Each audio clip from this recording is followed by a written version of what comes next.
They believed Oakbridge's marble walls could hide their filth. Serena Vance thought money bought everything, even my husband, while Derek believed he was the smartest predator. They forgot I am not just a wife, but the security designer of the trap they happily walked into. Tonight at the annual HOA meeting, when that projector screen descends, they will learn the price of betrayal is not calculated in dollars, but in reputations stripped bare before hundreds of watching eyes. My name is Belinda Ashford. I am 32 years old, and my life is built on lines, grids, and carefully regulated zones as an urban planner for the city of Chicago. My job is to impose order on chaos, to decide where the parks end and the skyscrapers begin, to ensure that the infrastructure beneath the surface can support the weight of what stands above it. I brought that same discipline to my personal life when Derek and I moved to Oakbridge. Oakbridge is not just a neighborhood, it is a statement. Located 40 minutes outside the city, it is a sanctuary of limestone and manicured hedges, a place where the grass is cut to a precise 2.5 inches and the silence is heavy enough to weigh on your shoulders. We bought our house, a contemporary structure of glass and steel, for $1.8 million. It was a stretch, but Derek insisted. He said it was an investment in the image we needed to project. Derek is 35 years old, a marketing director for a mid-sized logistics firm. To the outside world, he is the picture of modern success. He wears tailored navy suits that cost $2,000, drives a silver German sedan, and has a smile that suggests he knows a joke you do not. But inside our glass walls, the air is often thin. His career has plateaued. The promotion to vice president has been dangling in front of him for 3 years, always just out of reach, and the stagnation has turned him brittle. He spends his evenings staring at his phone or critiquing the temperature of the wine, searching for control in small things because he has lost it in the big ones. I tried to be the supportive wife. I maintained the house with the efficiency of a museum curator.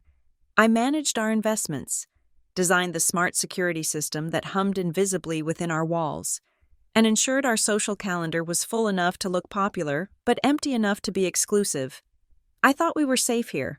I thought the price of admission to Oakbridge included immunity from the messy, desperate dramas of the lower tax brackets. I was wrong. The disruption arrived on a Tuesday morning in late September. It came in the form of 3 massive moving trucks blocking the street, accompanied by a team of movers who looked more like private security contractors. They were unloading into the property directly across from ours, the largest estate on the block.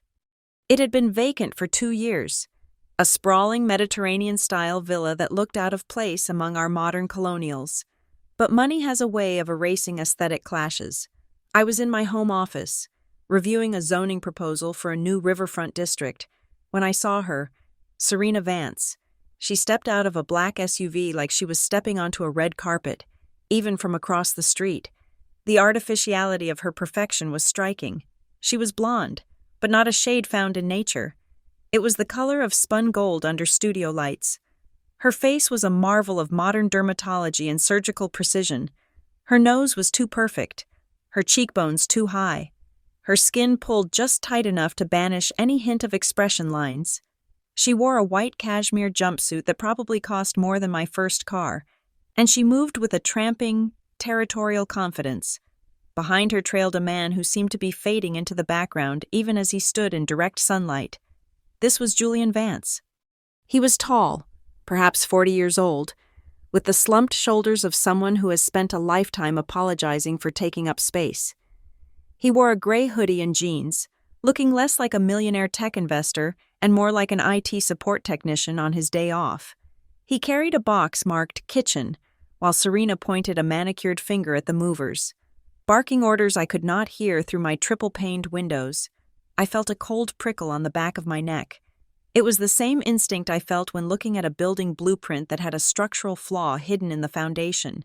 Something about the arrival of the Vances felt like a violation of the ecosystem. The first interaction happened 2 days later. I was in the front yard, inspecting the hydrangeas. When Serena crossed the street, up close, the surgery was more obvious.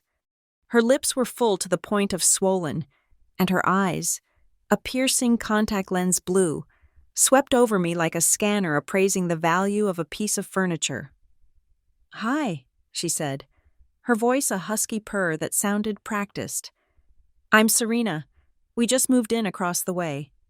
"Belinda," I said, extending a hand. "Welcome to Oakbridge." She didn't take my hand immediately. Instead, she looked at my gardening gloves, then at my face, offering a smile that didn't reach her eyes. "You're the urban planner, right? The HOA president told me." "Fascinating. I suppose someone has to worry about where the sewers go." It was a subtle dig, wrapped in a compliment, delivered with a smile. I kept my expression neutral. "It is a bit more complex than that, but yes, infrastructure is key." "Well, we must have you over," she said, finally touching my hand with a grip that was surprisingly weak. "My husband, Julian, is boring as sin. He just stares at screens all day. Tech money, you know? It buys the house, but it doesn't buy a personality." She laughed, a sharp, brittle sound. "I need friends with actual pulses." That night, over a dinner of grilled salmon and silence, I mentioned the new neighbors to Derek. The Vances. Derek looked up from his plate. His interest peaked for the first time in weeks. "I saw the car in the driveway, a customized Bentley. The guy must be loaded." "He is in tech investment," I said. "She seems intense." "She is hot," Derek said, then caught himself, clearing his throat. "I mean, she looks like she takes care of herself. High maintenance, probably." He said it with a tone of dismissal, but I saw the flicker in his eyes. It was the look of a man who feels he deserves a trophy he hasn't earned. The neighborly requests began the following weekend. It was a Saturday, and Derek was washing his car in the driveway, a ritual he performed with obsessive care. I was inside, calibrating the motion sensors in the hallway, when I saw Serena walking across the street. She was wearing a tennis skirt that was impossibly short and a sports bra that left nothing to the imagination. She didn't come to the front door. She walked straight to the driveway. I watched from the living room window, partially obscured by the sheer curtains. "Hey, neighbor," I heard her voice carry through the open window. "I am so sorry to bother you, but Julian is useless with anything heavy, and I have this massive box of sculptures I need to get upstairs. Could you possibly give me a hand? It will only take a second." Derek paused, the sponge dripping in his hand. He looked at her, then glanced at the house, checking to see if I was watching. I stepped back into the shadows.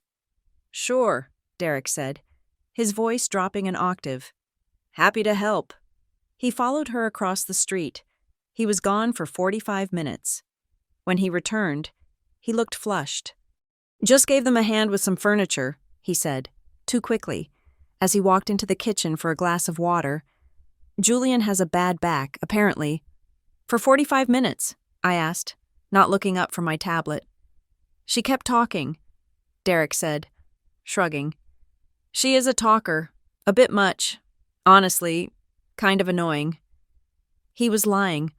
I could tell by the way he aggressively dried his hands with the kitchen towel. He wasn't annoyed. He was energized. A week later, it was a plumbing issue. Serena caught Derek as he was getting the mail.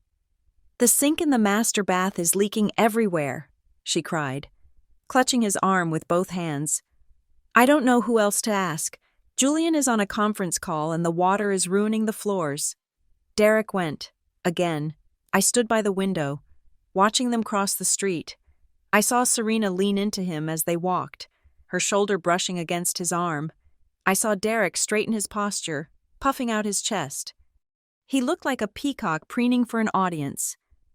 I felt a knot of anxiety tighten in my stomach, a cold, heavy stone settling deep in my gut. But I pushed it down. I told myself I was being paranoid. Derek loved me. We had 11 years of history. We had a mortgage, joint accounts, a life built brick by brick. He wouldn't throw that away for a plastic doll who lived across the street. He was just enjoying the ego boost. Men like to feel useful. I reasoned. They like to play the hero, but the urban planner in me knew better. I knew that when you see a crack in the foundation, you do not ignore it. You investigate. The climax of this initial phase came 3 weeks after they moved in. Serena announced a grand housewarming party. It was not a casual barbecue. It was a black tie event. The invitation was printed on heavy cardstock with gold leaf lettering. "We have to go," Derek said, holding the invitation like a golden ticket. "Everyone who is anyone in the community will be there. It is good for networking." I agreed, though I dreaded it. I wore a midnight blue silk dress that was elegant and understated. Derek wore his tuxedo. He looked handsome, I had to admit, but there was a hunger in his eyes that made me uneasy. The Vance mansion was a monument to excess. The interior was all white marble, gold fixtures, and oversized crystal chandeliers. It felt less like a home and more like a hotel lobby in Dubai. There were at least 100 guests, catering staff moving with trays of caviar, and a string quartet playing in the corner. Serena was the center of gravity. She wore a red dress that was backless and plunged dangerously low in the front. She moved through the room with a glass of champagne in one hand, dragging Julian behind her like a reluctant pet. "This is my husband, Julian," I heard her say to a group of neighbors near the bar. "Don't ask him about the stock market. You will die of boredom. I keep telling him he needs a hobby that doesn't involve staring at a monitor." Julian smiled weakly, taking a sip of his drink. "Nice to meet you all," he murmured. "Oh, speak up, darling," Serena snapped, laughing as if it were a joke. "See, he is like a ghost. I basically run this house by myself." I watched Julian's jaw tighten, a small muscle jumping in his cheek. He was humiliated, publicly and repeatedly. But he said nothing. Then, Serena saw us. "Derek, Belinda," she squealed, breaking away from her group and gliding toward us. She ignored me almost entirely and placed a hand on Derek's lapel. "I am so glad you came. The party was dead until you walked in." "It looks amazing." "Serena," Derek said, smiling down at her, "you have really outdone yourself." "Thank you," she purred. "I needed a strong man's opinion. Julian thinks we should have just ordered pizza." She rolled her eyes at her husband, who was standing 10 feet away, pretending to examine a painting. The incident happened an hour later. I was standing near the fireplace, talking to Mrs. Higgins, the elderly treasurer of the HOA, when Serena approached. She was holding a large glass of red wine. Derek was standing right next to me. "Belinda," Serena said, her voice loud enough to attract attention, "I love that dress. It is so safe, very sensible." Before I could respond, she took a step forward, tripped on absolutely nothing, and the contents of her glass splashed across the front of my blue silk dress. The dark liquid soaked into the fabric instantly, spreading like a wound across my chest and stomach. "Oh my God!" Serena shrieked, covering her mouth with a hand that held a diamond ring the size of a grape. "I am so clumsy. I am so sorry." The room went silent. Everyone was looking at us. I felt the cold wine seeping through to my skin. I knew, with absolute certainty, that she had not tripped. Her balance was perfect. Her eyes were clear. This was a mark. "It is fine," I said, my voice steady, though my heart was hammering against my ribs. "It is just wine." "No, it is ruined," Serena cried. She grabbed a cocktail napkin and started dabbing at my chest, her movements frantic and useless. Then she turned to Derek. "Derek, help me. We need to get this out before it sets. There is club soda in the kitchen. Come with me. Hurry." "I can handle it," I said, stepping back. "I will just go to the restroom." "Don't be silly," Serena insisted, grabbing Derek's arm. "Derek, come help me get the cleaning supplies. Your wife needs you." She pulled him, and he went. He looked at me for a split second, a look of apology that was quickly replaced by the thrill of being commanded by her. "I will be right back, honey," he said. I watched them walk away toward the kitchen. The kitchen was on the other side of the house, away from the guests. I stood there, wet and stained, surrounded by the whispers of my neighbors. Mrs. Higgins handed me a napkin, her eyes full of pity. "Dear," she whispered, "you might want to check on them. That woman is a predator." I went to the restroom to clean myself up, my hands trembling slightly as I dabbed at the stain. But the stain wasn't just on the dress. It was on the night. It was on my marriage. I didn't follow them to the kitchen. I didn't need to. I knew what was happening. She was isolating him, creating a crisis that required them to be alone. Using my humiliation as a bonding moment for the two of them, it was a classic tactic, crude but effective. When Derek returned 15 minutes later, he had a bottle of club soda in his hand, but his tie was slightly crooked, and there was a smudge of red lipstick Serena's shade on his collar. "We couldn't find the right cleaner," he mumbled, avoiding my eyes. "We should probably go home so you can change." "Yes," I said, looking at the lipstick mark. "We should go home." I walked out of the Vance mansion with my head high, clutching Derek's arm, but inside, the urban planner was already drafting a new blueprint. The foundation had cracked, the structure was compromised, and I knew, with the cold clarity of a professional, that demolition was inevitable. I just had to decide who would be holding the detonator. The days following the housewarming party did not bring an explosion. There was no shouting match in the kitchen, no suitcases thrown down the stairs, no tearful confessions over breakfast. Instead, there was a quiet, creeping erosion. It was the sound of a foundation settling unevenly, a noise so faint that you only hear it when the rest of the world is asleep. I went back to work. I stared at zoning maps and density reports, but my mind was no longer on the city grid. It was focused on the microgeography of my own home. I became a surveyor of small changes, a cataloger of discrepancies, and Derek gave me plenty to document. It started with his body. Derek had never been an athlete. He played golf, which is mostly walking and drinking, and occasionally he would ride the stationary bike in the basement while watching the news. But 3 days after the wine incident, he announced he was taking up running. "I need to clear my head," he said, standing in the foyer. "Work is stressful. Cardio helps." He did not run in the morning.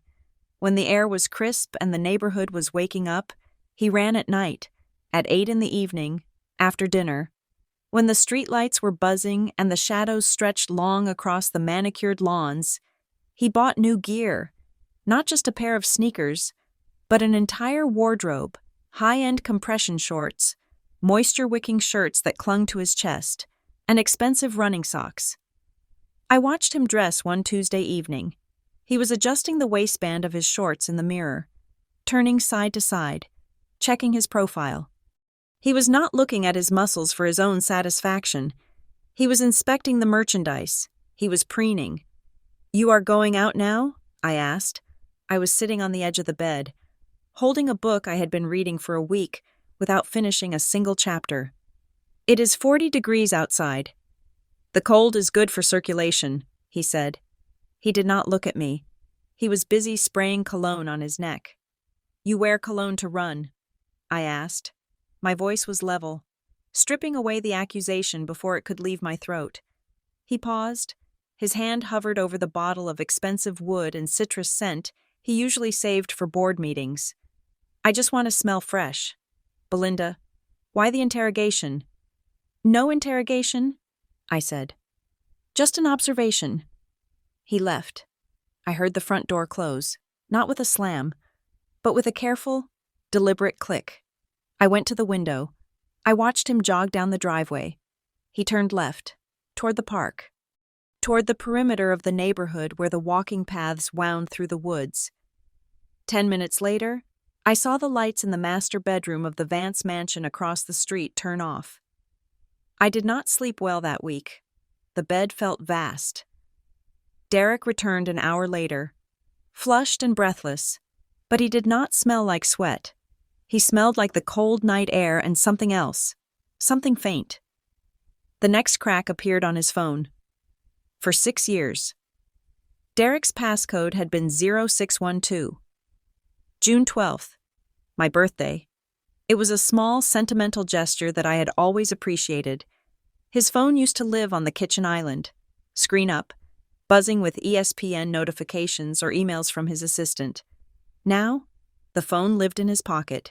When he took it out, he placed it face down, always face down. It was a reflex, quick and guarded, like a card player hiding a bad hand. On Thursday morning, he was in the shower. The phone was on the sink, vibrating against the marble. I walked in to grab my hairbrush. The screen was dark, but it lit up with a notification. It was just a generic calendar reminder, but I reached out to swipe it away.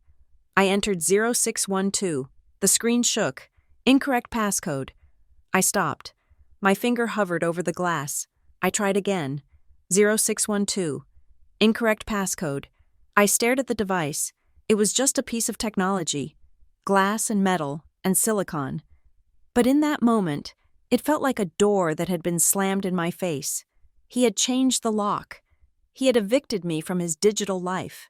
I put the phone back exactly where it was. I did not ask him about it. Asking gives the other person time to construct a lie. I wanted the truth, and truth is rarely found in conversation. It is found in the debris people leave behind. Saturday was laundry day. I was sorting the clothes in the utility room, separating the whites from the darks. I picked up the gray hoodie Derek had worn for his run 2 nights prior. I held it up to put it in the washer, but I stopped. I brought the fabric to my face. I inhaled. Underneath the scent of detergent and the faint musk of his skin, there was a floral note. It was heavy, cloying, and sweet. Tuberose. It was not a scent I owned. I prefer clean, citrus-based perfumes. This was a scent that announced itself, a perfume designed to linger, to mark territory. It was the same scent I had smelled when Serena Vance leaned over me at the party to help with the wine stain. My hands did not shake. I felt a strange, icy calm settle over me. It was the professional detachment I used when a contractor told me a project was over budget. I was looking at data. The data said my husband was not running. The data said he was being held. I threw the hoodie into the washing machine and set it to the hottest cycle. I watched the water fill the drum, swirling dark and murky. I wanted to boil the scent out of the fabric, but I knew I could not boil it out of my memory. The coincidences began to multiply. I worked from home on Mondays. My desk faces the front yard. At 10 in the morning, I saw Derek's car pull into the driveway. He was supposed to be at a client meeting in the city. He didn't come inside. He walked to the mailbox. A moment later, the front door of the Vance mansion opened. Serena stepped out. She was wearing a silk robe that was loosely tied, revealing a flash of leg with every step. She walked to her mailbox. They met in the middle of the street. It was not a casual greeting. They stood close, their bodies angled toward each other. I saw Serena laugh, throwing her head back, her hand reaching out to touch Derek's forearm. Derek leaned in. He said something that made her smile widen. He looked at her with a hunger that made my stomach turn. It was the look of a starving man staring at a feast. They spoke for 3 minutes.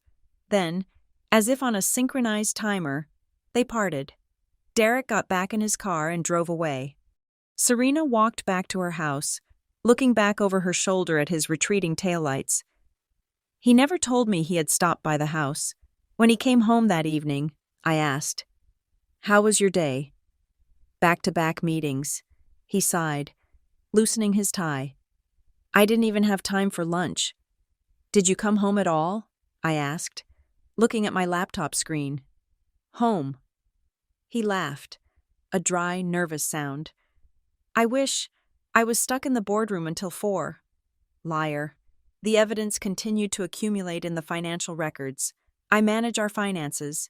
Derek has always been terrible with details, preferring to spend rather than track. I logged into our joint checking account on Wednesday night. There were withdrawals.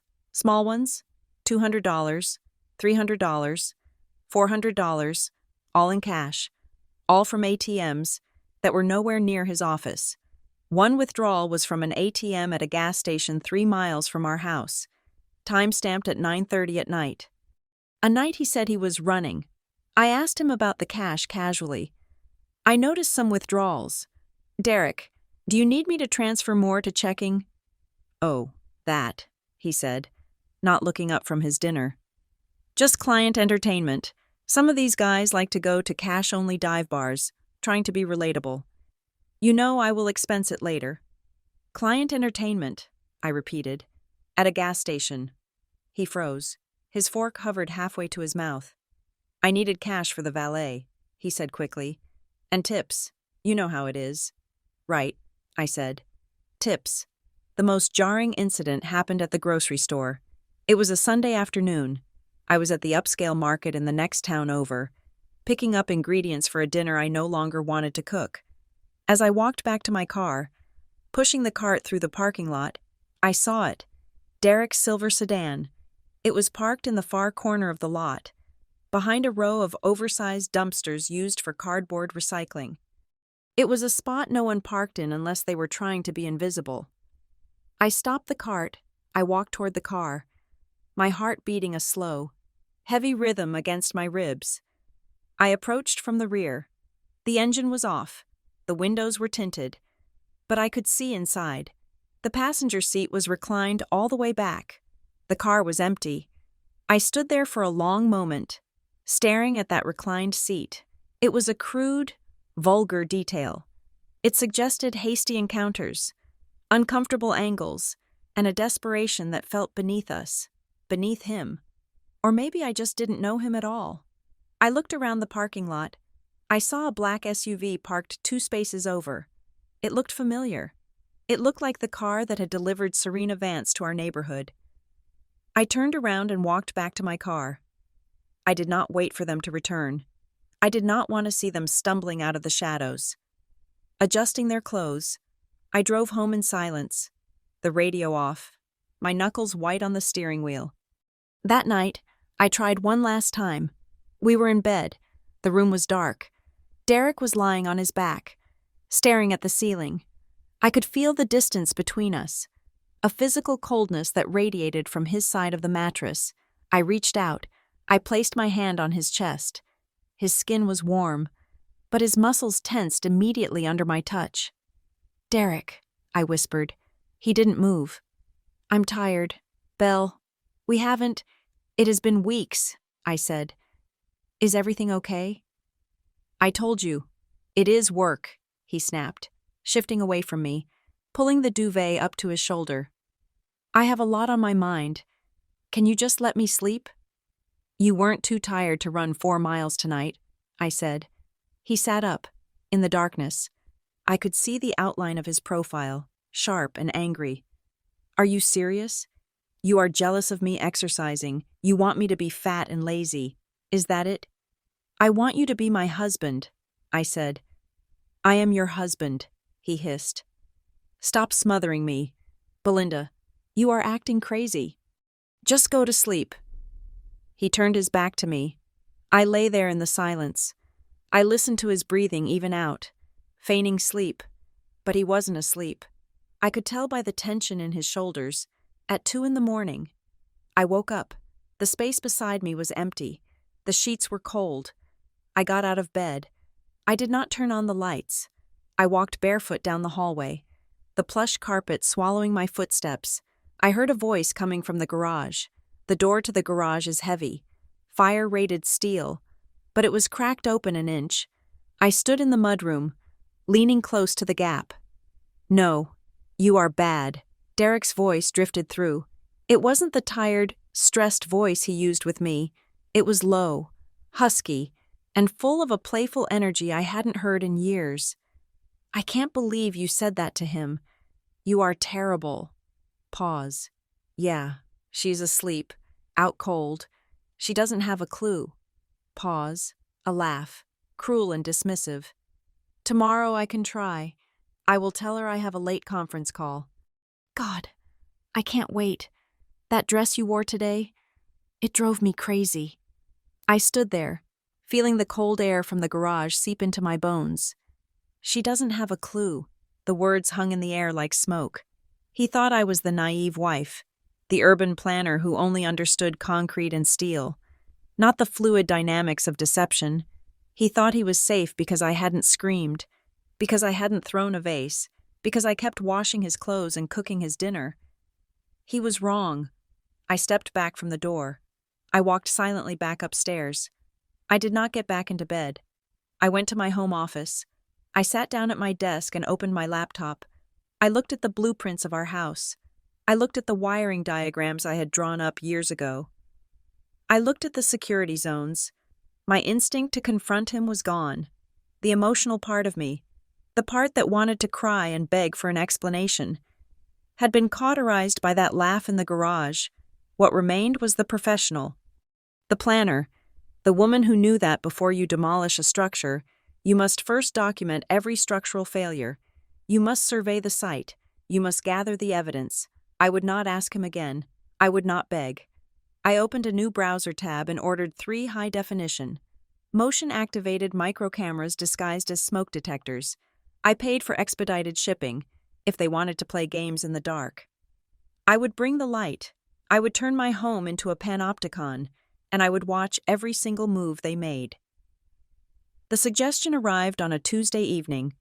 Wrapped in the faux concern that Derek had perfected over the last month, we were in the kitchen, the silence between us thick enough to choke on. He was chopping vegetables with a rhythm that was too aggressive, too loud. "You look exhausted, Belle," he said, setting the knife down. "Truly, when was the last time you took a break?" I looked up from my tablet. "I am fine, Derek, just busy." "No, you are not fine," he insisted, walking over to massage my shoulders. His touch was firm, mechanical. "You are grinding yourself down." I was thinking, isn't that Urban Design Summit happening in New York this weekend? You mentioned it last month. Why don't you go? I froze internally, though my posture remained fluid. I thought we had plans to clean out the garage. "I can handle the garage," he said, his voice smooth, eager. "Go.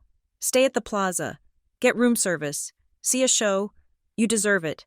I will hold down the fort here. It will be good for you to unplug." It was a clumsy gambit. He wanted the house empty. He wanted the stage cleared for his performance. "Maybe you are right," I said slowly, turning to look him in the eye. "A few days away might be exactly what I need." I saw the relief wash over his face, followed immediately by a flash of triumph he tried to suppress. "Great. Book it. Don't worry about the cost. Just enjoy yourself." I booked a flight to New York. Then, I canceled it 20 minutes later. Instead, I reserved a suite at the Hyatt Regency in Schaumburg, exactly 10 miles from our driveway. It was close enough to intervene if they burned the house down, but far enough to maintain the illusion of absence. On Friday morning, I packed a suitcase. I kissed Derek on the cheek, a cold, dry contact that felt like betrayal, and watched him wave goodbye from the porch. He looked like a man who had just won the lottery. I drove to the hotel, checked in, and set up my command center. I did not unpack my clothes. I unpacked my technology. I set up my laptop and 2 tablets on the generic wooden desk. I connected to the hotel's high-speed internet via a secure VPN. At 4 in the afternoon, I opened the interface for our smart home system.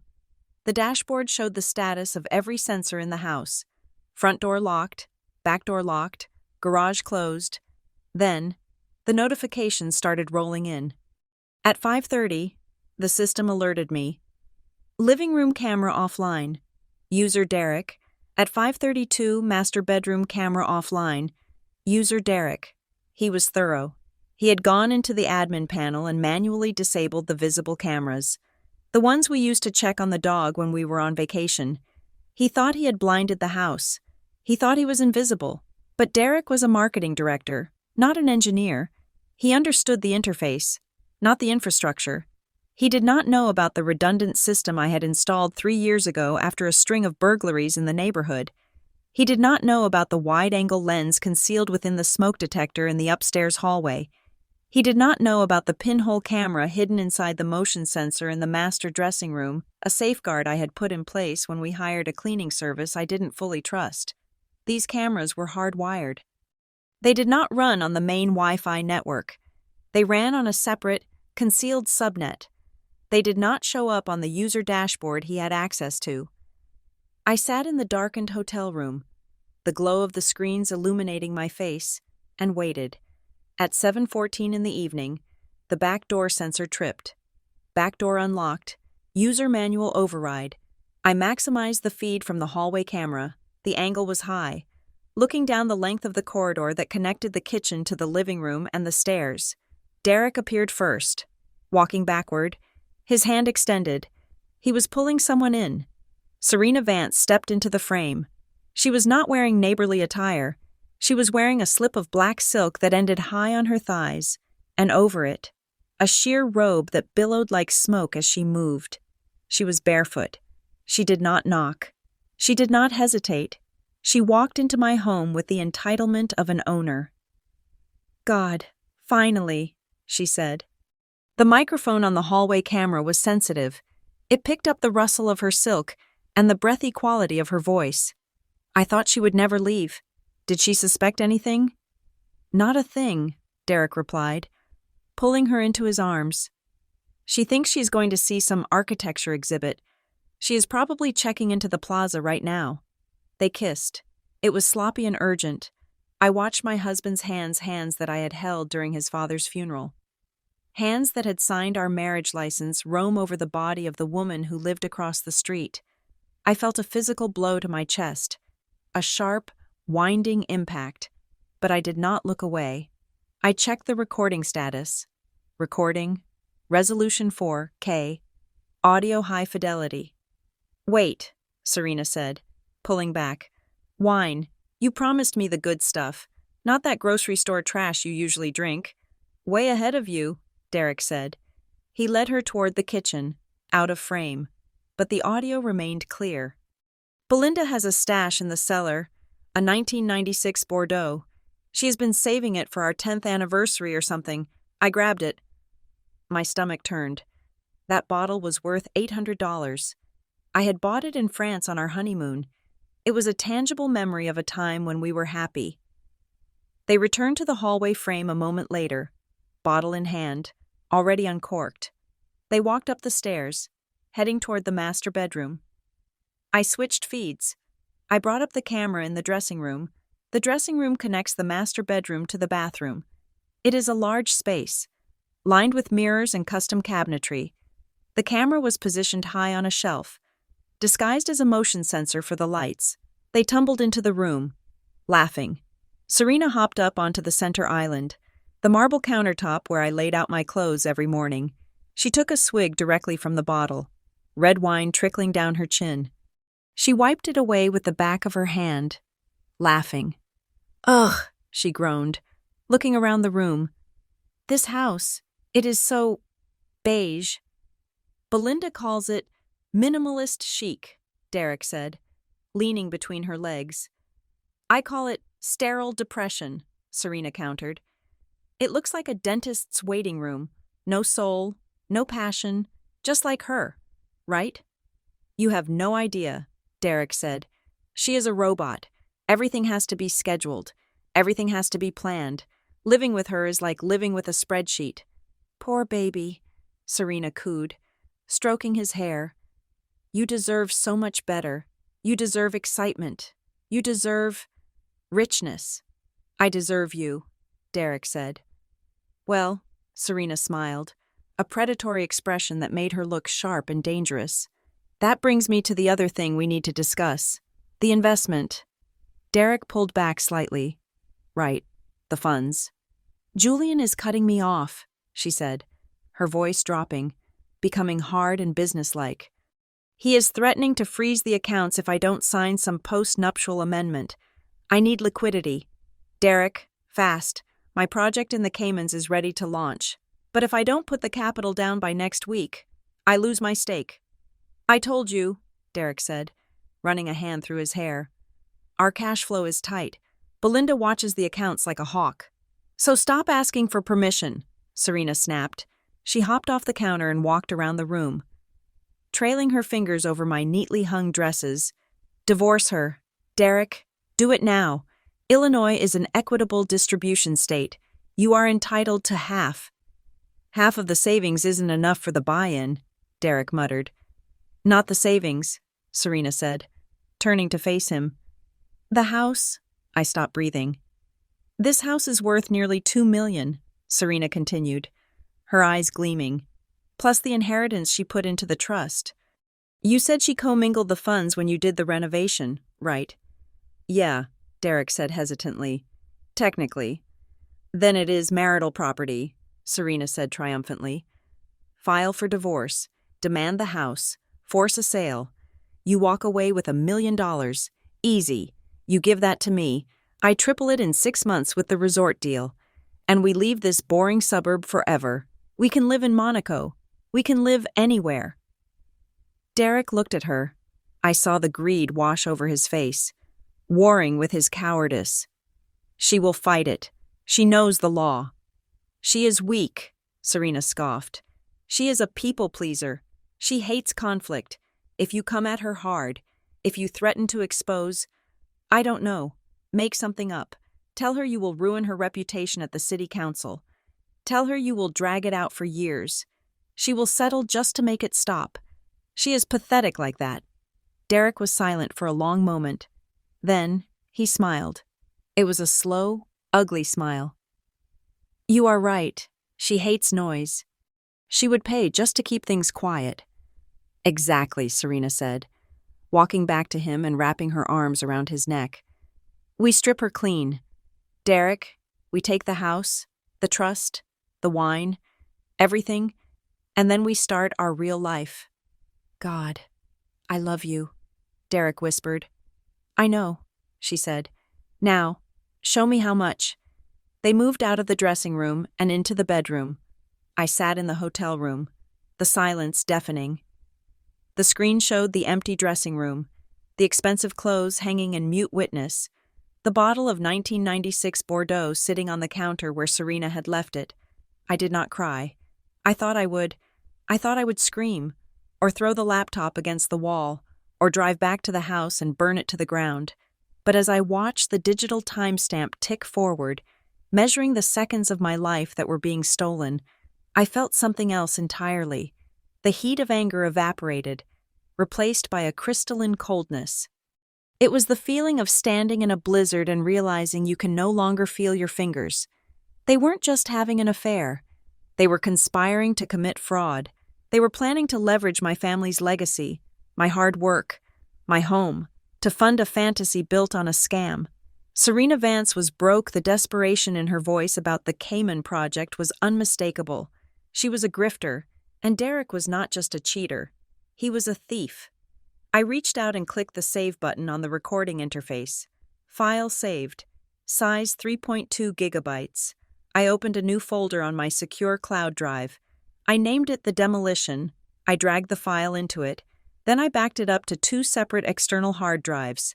I watched the progress bar fill up. Green, steady, inevitable. Derek was right about one thing. I was a planner. I lived by spreadsheets and schedules, but he was wrong about the rest. I wasn't weak. I wasn't a people pleaser. I was a structural engineer of my own life. And when a building is condemned, you do not paint over the cracks. You do not negotiate with the rot. You wire the explosives, you clear the perimeter, and you bring the whole thing down in a controlled, magnificent collapse. I closed the laptop. I stood up and walked to the hotel window, looking out at the city lights shimmering in the distance. My reflection in the glass looked different. The softness around the eyes was gone. The hesitation in the jawline had vanished. I picked up the room service menu. I was suddenly starving. I returned to the house on Sunday morning, a full 24 hours ahead of schedule. I dragged my suitcase up the driveway, the wheels rumbling over the pavers like the drum roll before an execution. The house was quiet, too quiet. When I unlocked the front door, the scent of lavender air freshener hit me strong, chemical, and clearly sprayed in excess to mask other odors. "Derek," I called out, my voice bright and artificial. He appeared at the top of the stairs, wearing only sweatpants. His hair was wet, his eyes wide with a panic he tried to blink away. "Belinda, you are back. I thought I thought you were staying until Monday. The conference was a disaster, I lied, dropping my keys in the bowl. Keynote speaker got food poisoning. They canceled half the sessions. I caught the red eye back. I walked past him into the kitchen. The counters were spotless, suspiciously spotless. The wine glasses were gone. The bottle of 1996 Bordeaux was nowhere to be seen. That is a shame, Derek stammered, following me. I mean, great to have you back, but sorry about the trip. It happens, I said, opening the fridge. Did you have a quiet weekend? Yeah, he said, exhaling a breath he had been holding. Just watched some games, ordered pizza. Boring stuff. I turned and smiled at him. It was the hardest smile I've ever had to construct. Sounds relaxing. I am going to head out for a coffee. I need to clear my head. I didn't go for coffee. I went hunting. I knew Julian Vance's routine because I had made it my business to know everything about the people across the street, while Serena was busy performing for the neighborhood. Julian disappeared. Every Sunday morning at 10 o'clock, he drove his modest sedan to a small, independent bookstore cafe in the next town, a place called The Binding. It was dark, quiet, and smelled of old paper, the antithesis of the sterile. Marble mausoleum he lived in. I found him in a corner booth, hidden behind a stack of biographies. He was reading, a pair of wire-rimmed glasses perched on his nose. Looking smaller than a man of his stature should. Is this seat taken? I asked. Julian jumped, nearly knocking over his espresso. He looked up, his eyes widening behind the lenses. Belinda, I didn't expect to see you here. I know, I said, sliding into the chair opposite him without waiting for permission. This is your sanctuary. I am sorry to intrude. He closed his book slowly. It is fine. Just surprising. Serena usually handles the social calls. This isn't a social call. Julian, the air between us shifted. The polite neighborly veneer evaporated. Julian looked at me, really looked at me, and saw something in my expression that made him sit up straighter. Is everything all right? He asked, his voice dropping. I pulled my tablet from my bag. I did not speak. I simply placed it on the table between us and tapped the screen. It was a still image I had captured from the video. It wasn't the sex. It was the moment afterward, in the dressing room. Serena was sitting on my counter, holding the wine glass, laughing. Derek was standing next to her, mimicking Julian's hunched posture, making a face of exaggerated, pathetic confusion. Julian stared at the image. He didn't blink. He didn't gasp. He just froze, as if his entire body had turned to stone. Turn up the volume, I said softly. I tapped the screen again. The audio played. Derek's voice, cruel and mocking. He is basically a walking wallet. If he didn't have the trust fund, he would be stocking shelves. Then Serena's voice. He is impotent in every sense of the word. I just need him to sign the checks until the Cayman deal clears. Then he can go rot in that library of his. I stopped the video. The silence in the cafe was heavy, broken only by the hiss of the espresso machine in the distance. Julian took off his glasses. He rubbed his eyes, his hand trembling slightly. When he looked up, his eyes were dry, but they were filled with a bleak, ancient exhaustion. I knew, he whispered. You knew, I asked. I knew she didn't love me, he said, staring at the table. I knew she was unhappy. I knew she was looking elsewhere, but I didn't know they laughed at me. He looked at the screen again, a flash of pain crossing his face. I didn't know I was a joke. You are not a joke, Julian, I said firmly. You are the victim of a parasite. He let out a bitter, dry laugh. A parasite. That is accurate. You know, everyone thinks I am the tech genius who made millions in an IPO. The truth is, I inherited the portfolio. I am good at managing it. Yes, I am careful. But Serena, she is a black hole. She consumes everything. He leaned forward, his voice lowering to a conspiratorial whisper. She isn't rich. Belinda, she is drowning. Before we met, She had 6 maxed-out credit cards and a lien on her car. I paid it all off. I thought I was saving her. And now she's trying to save herself by drowning my husband, I said. She told Derek to divorce me, to take my house. She needs his share of our assets to buy into some resort scheme in the Caymans. Julian shook his head. There is no resort. It is a Ponzi scheme. I warned her about it months ago. If she puts money into that, it is gone. She is trying to use your money to pay off her gambling debts. She owes nearly $200,000 to a syndicate in Vegas. Gambling. I felt a chill run down my spine. Online poker, high stakes, Julian said. She is addicted to the rush. That is why she wants to be HOA president. She thinks if she controls the neighborhood reserve fund, she can borrow from it, invest in the Cayman thing, double her money, and pay everyone back before anyone notices. I sat back, stunned. The scale of the deception was larger than I had imagined. It wasn't just adultery, it was financial predation on a massive scale. Serena Vance wasn't just a homewrecker. She was a criminal. So, I said, looking at him, what are you going to do? Are you going to cut her off? I was going to, Julian said. I drafted the papers last week. But if I just leave her, she will fight. She will drag my name through the mud. She will claim I abused her. She is good at playing the victim. Not if we expose her first, I said. Julian looked at me. How? The HOA meeting, I said. Next Friday. She is running for president. She is going to be on stage, in front of the entire community, presenting herself as the guardian of our values. And I have 3 hours of 4K video footage, I said. I have audio of her admitting to the fraud. I have her confessing to the plan to embezzle the HOA funds. Julian's eyes widened. A slow realization dawned on him. You want to play it there. I want to burn it all down, Julian, I said, leaning in. I don't want a quiet divorce. I don't want a settlement. I want them to lose everything. I want Derek to realize he destroyed his life for a mirage. And I want Serena to be stripped of the one thing she values more than money, her status. Julian looked at the tablet again. He looked at the image of his wife mocking him. For the first time, I saw a spark in his eyes.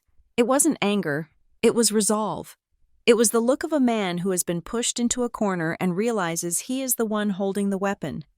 She uses the projector system, Julian said thoughtfully. She insists on using her own laptop for the presentation because she doesn't trust the community center's tech. But the system has a wireless override. I installed it when we donated the equipment last year. You have the access codes? I asked.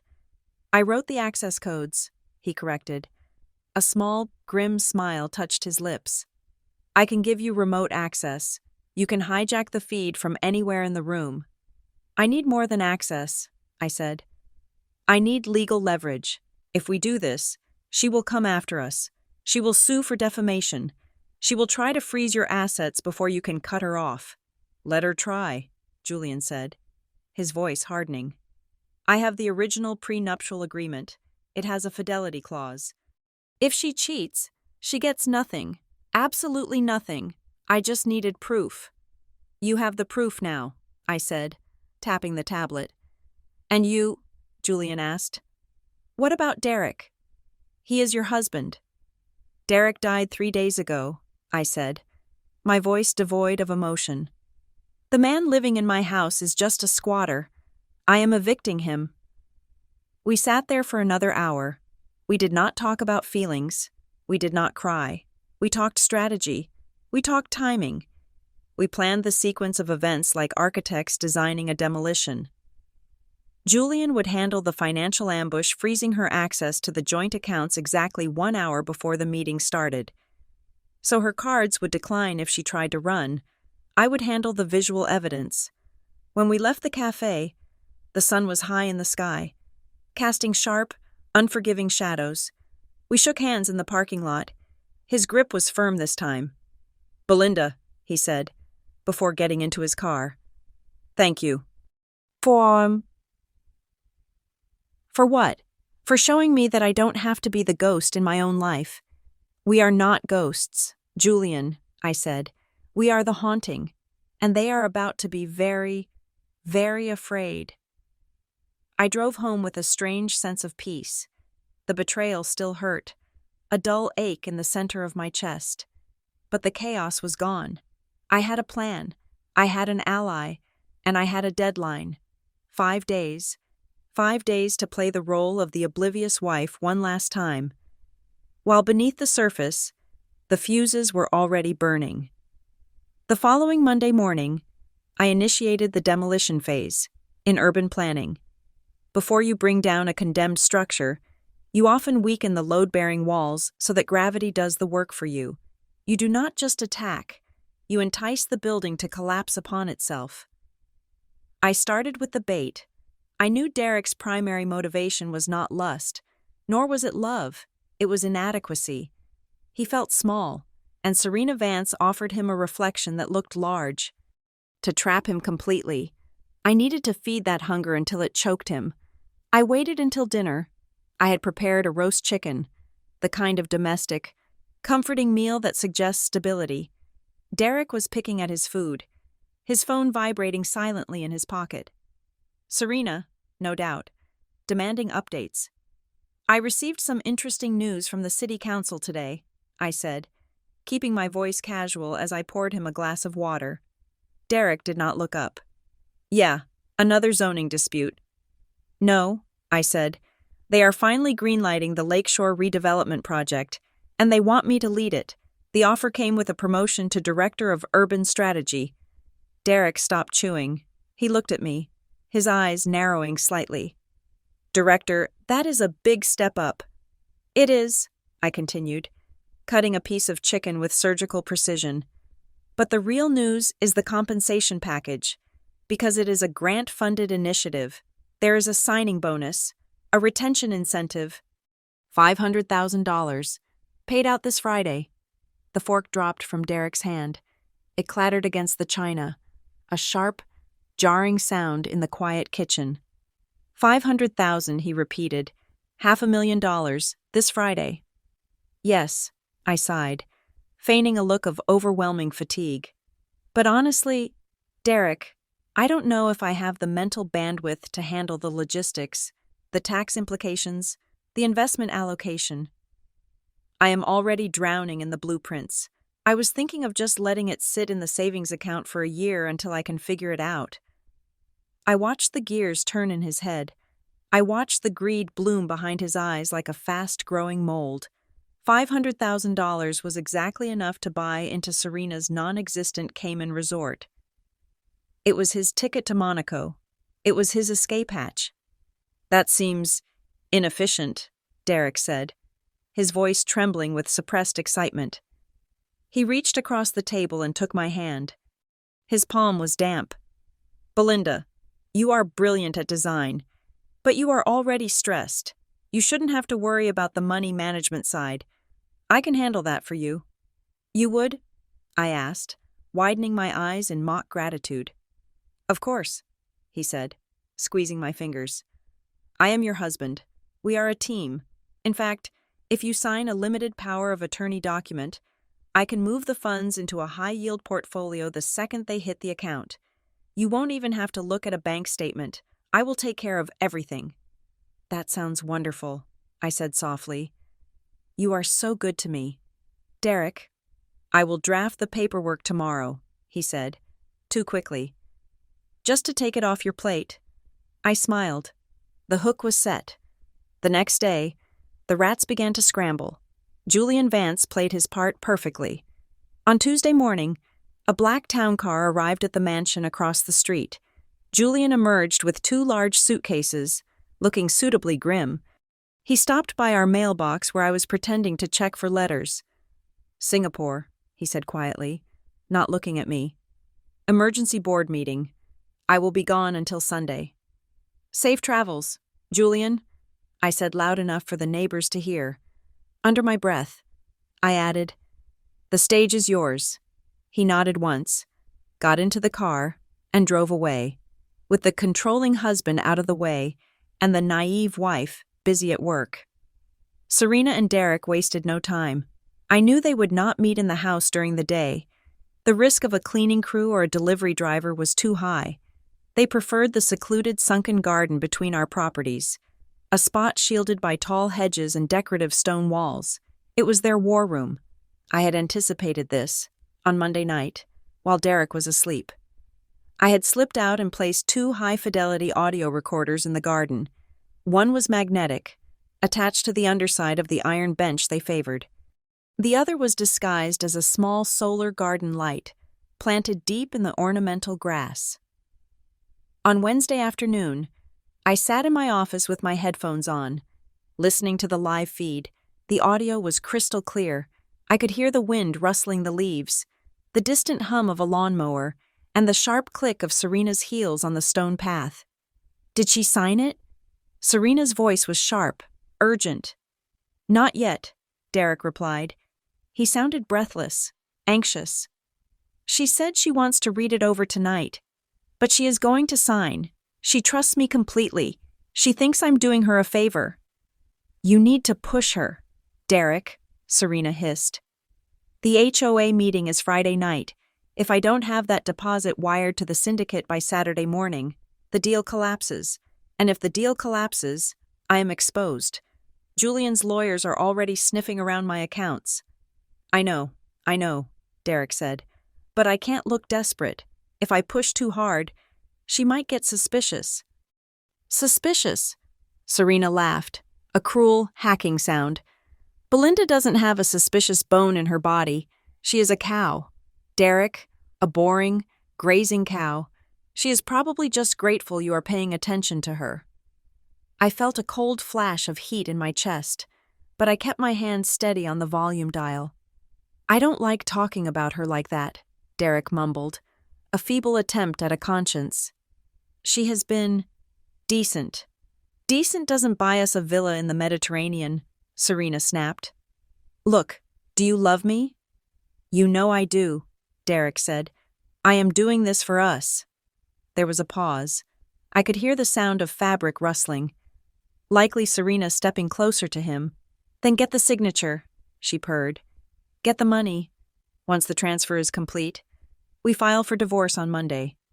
We take the $500,000, plus your share of the house equity, and we vanish. You will never have to look at her beige face again. And Julian? Derek asked. Julian is a non-entity, Serena said dismissively. I will sign whatever he wants once I have the cash. He can keep his books. I just want out. Okay, Derek said. I will get it done tonight. Good boy, Serena said. Then, the conversation shifted, and this was the moment, the golden nugget of truth I had been waiting for. You know, Derek said, his voice softer, needy. I was thinking about the villa. Maybe we should look at Italy instead of France. I have always wanted to learn Italian. Serena sighed. It was an exasperated sound. One she didn't bother to hide because she thought he was too infatuated to notice. Sure, Derek, whatever you want. You sound annoyed, he said. I am just stressed about the money, she lied. It is not just the money. Is it? Derek asked. Sometimes I feel like you are just tolerating me until this is over. Don't be stupid, she said. Say it then, Derek pressed. Say you love me. I love what we are going to do, she evaded. Serena? Fine, she snapped. I love you. Happy now. Go inside and print the damn papers. I heard footsteps walking away. Derek had left, but Serena remained. I heard her dial a number on her phone. Hey, she said. Her voice changed instantly. It was no longer the seductive purr she used on Derek. It was hard, street smart, and cold. Yeah, it is me. No. The idiot hasn't transferred it yet. He's working on it. Yeah, I know the deadline. Relax. He is wrapped around my finger. As soon as the money hits my account, I am wiring it to you, and then I am gone. No, he is not coming with me. Are you kidding? He is a broke middle manager with a midlife crisis. I will dump him at the airport. Just have the jet ready. I hit the save button. The file was named The Exit Strategy. It was perfect. She had admitted to the fraud. She had admitted to using Derek. She had admitted she planned to abandon him. I had the knife, the gun, and the confession. Now I just needed to let them dig the grave. That evening, Derek came home with a folder. He had prepared a power of attorney document. He had clearly downloaded a template from the internet and filled in the details. I printed it out, he said, placing it on the kitchen island next to my glass of wine. Just like we talked about, this gives me authorization to manage the deposit on Friday. I picked up the pen. I looked at the document. It was legally sound. In theory, if I signed this, he could empty my accounts. "You are sure this is the best way?" I asked, looking him in the eye. "It is the only way to maximize the return," he said, his face a mask of earnest concern. "Trust me, Belle." "I do trust you," I said. I signed it. Derek let out a breath that sounded like a tire deflating. He snatched the paper up almost before the ink was dry. "Great. Perfect. I will file this with the bank first thing in the morning." He didn't notice that the signature I had used was not my legal signature.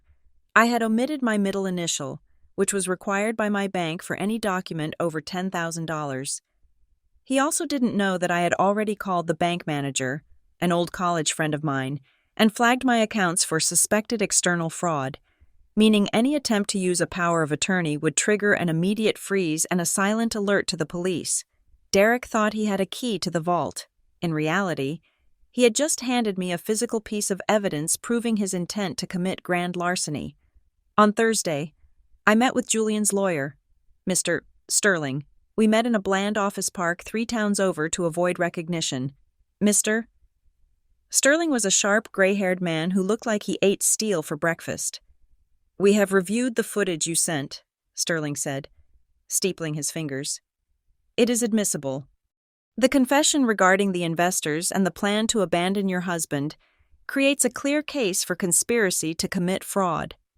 Combined with Mr. Vance's financial records showing her gambling debts, we have enough to not only void the prenup, but to press criminal charges."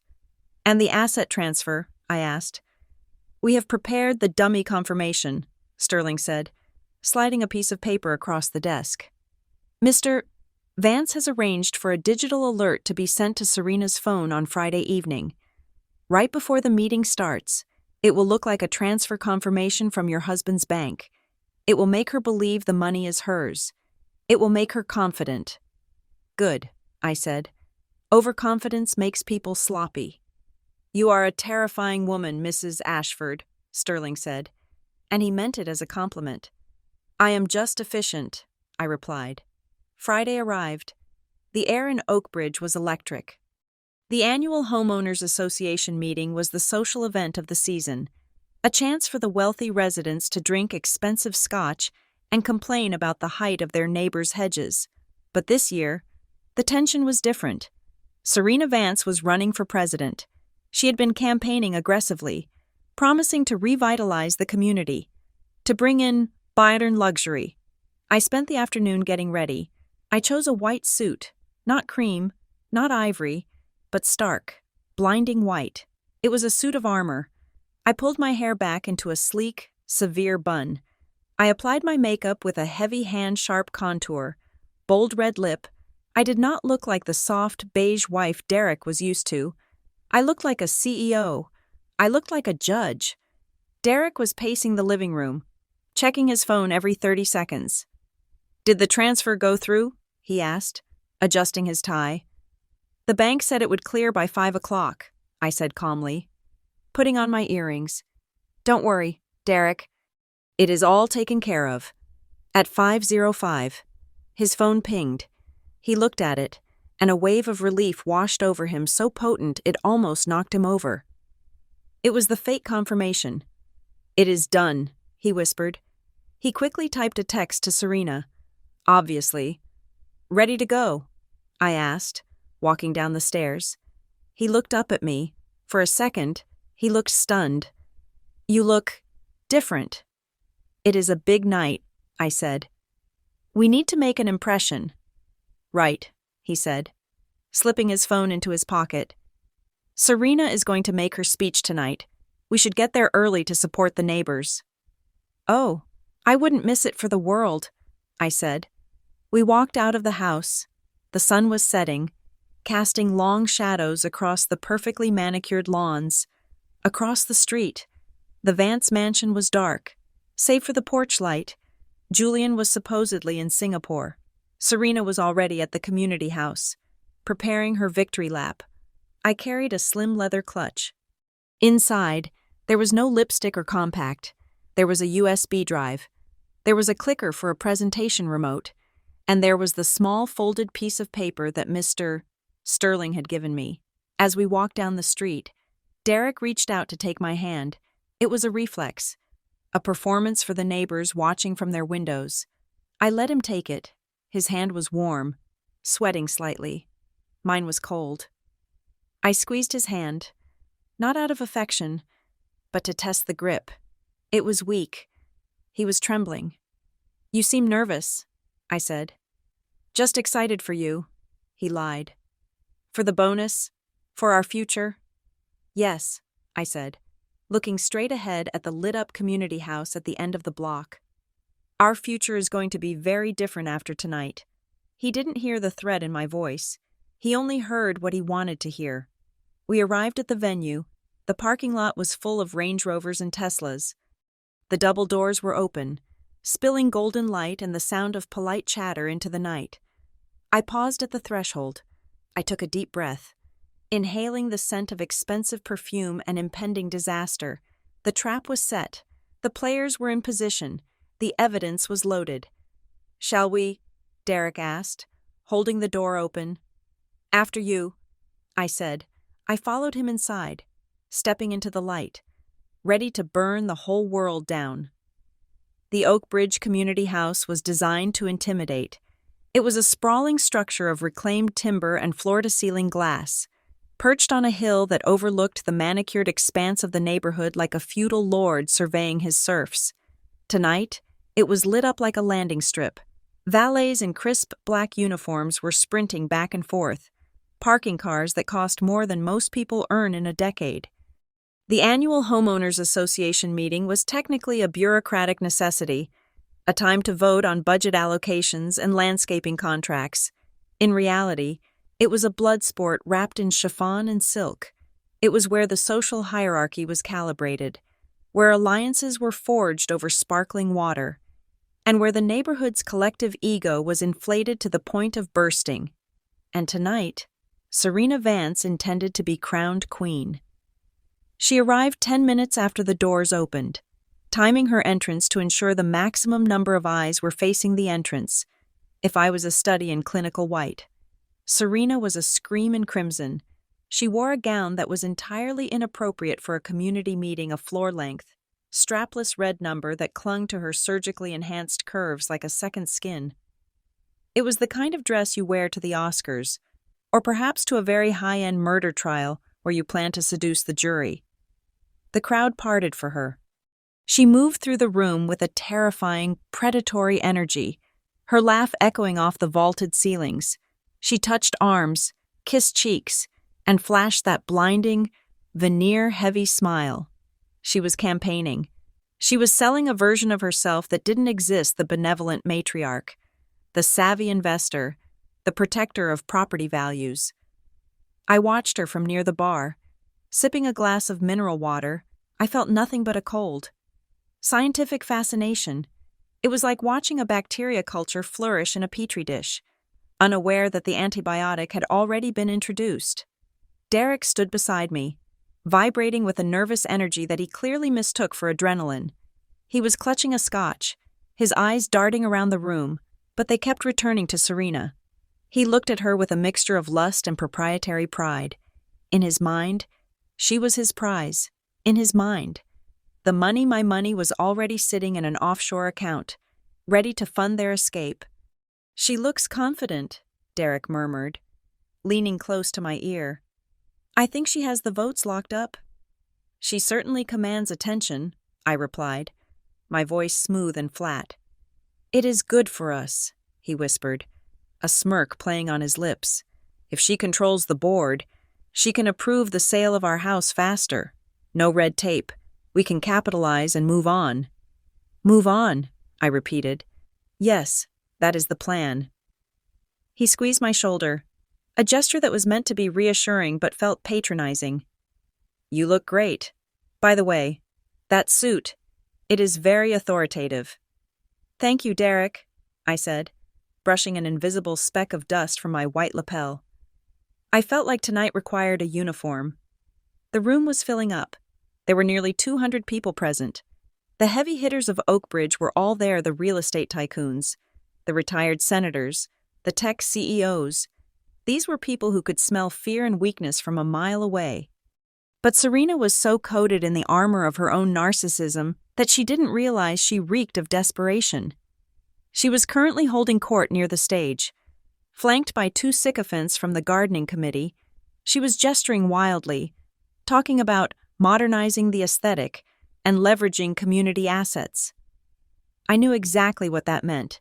It meant draining the reserve fund to pay off the Vegas syndicate before they broke her kneecaps. Then, the first domino fell.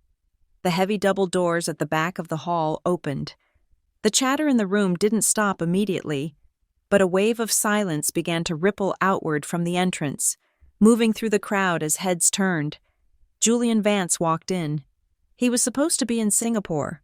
That was the story Serena had told everyone. That was the lie she had used to clear the board for her affair. Julian was not wearing his usual hoodie or rumpled jeans. He was wearing a charcoal gray suit that fit him perfectly, tailored to emphasize a frame that looked stronger, more upright than anyone remembered. He was clean-shaven. He wasn't looking at the floor. He was looking straight ahead. Serena froze. I saw it happen. She was in the middle of a laugh, her head thrown back, but the sound died in her throat. She stared at her husband across the room, her eyes widening in a momentary flicker of genuine terror. She looked quickly at Derek. Derek looked like he had swallowed his tongue. He took a step back, almost knocking over a waiter. Julian did not look at his wife. He did not walk toward her. He walked straight toward me. The whispers started then, a low, buzzing hum that grew louder with every step Julian took. In Oakbridge, social geography is everything. Husbands stand with wives. Neighbors stand with neighbors. For Julian to ignore Serena and approach me was a breach of protocol so severe, it was practically a declaration of war. "Belinda," Julian said when he reached us. His voice was calm, steady. "Julian," I said, offering him a small, polite smile. "I thought you were in Asia." "Change of plans," he said. He looked at Derek. He didn't blink. "Derek, good evening," Derek stammered. "Julian, hey, we thought," Serena said. "Serena says a lot of things." Julian cut him off. He turned his back on Derek and stood beside me, shoulder to shoulder. We were a united front in white and gray, standing against the gaudy red splash across the room. Serena recovered quickly. I gave her credit for that. Her survival instincts were sharp. She plastered a smile back onto her face, though it looked brittle enough to crack, and waved dismissively at the crowd. "Oh, look," she called out, her voice shrill. "My husband decided to surprise me. He is so terrible at itineraries. He probably missed his flight." She tried to laugh it off, but nobody laughed with her. The air in the room had shifted. The residents of Oakbridge were sharks, and they sensed blood in the water. They looked from Serena to Julian, then to me, trying to decode the new alignment. Why is he standing with her? I heard Mrs. Higgins whisper to her husband nearby. "Do you think they know?" "Know what?" her husband muttered. "About Serena and the marketing guy everyone knows. Maybe the spouses finally figured it out."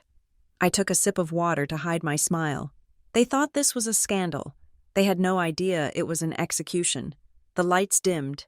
The current HOA president, a weary-looking man named Robert, took the podium. He tapped the microphone. "If everyone could take their seats," Robert announced.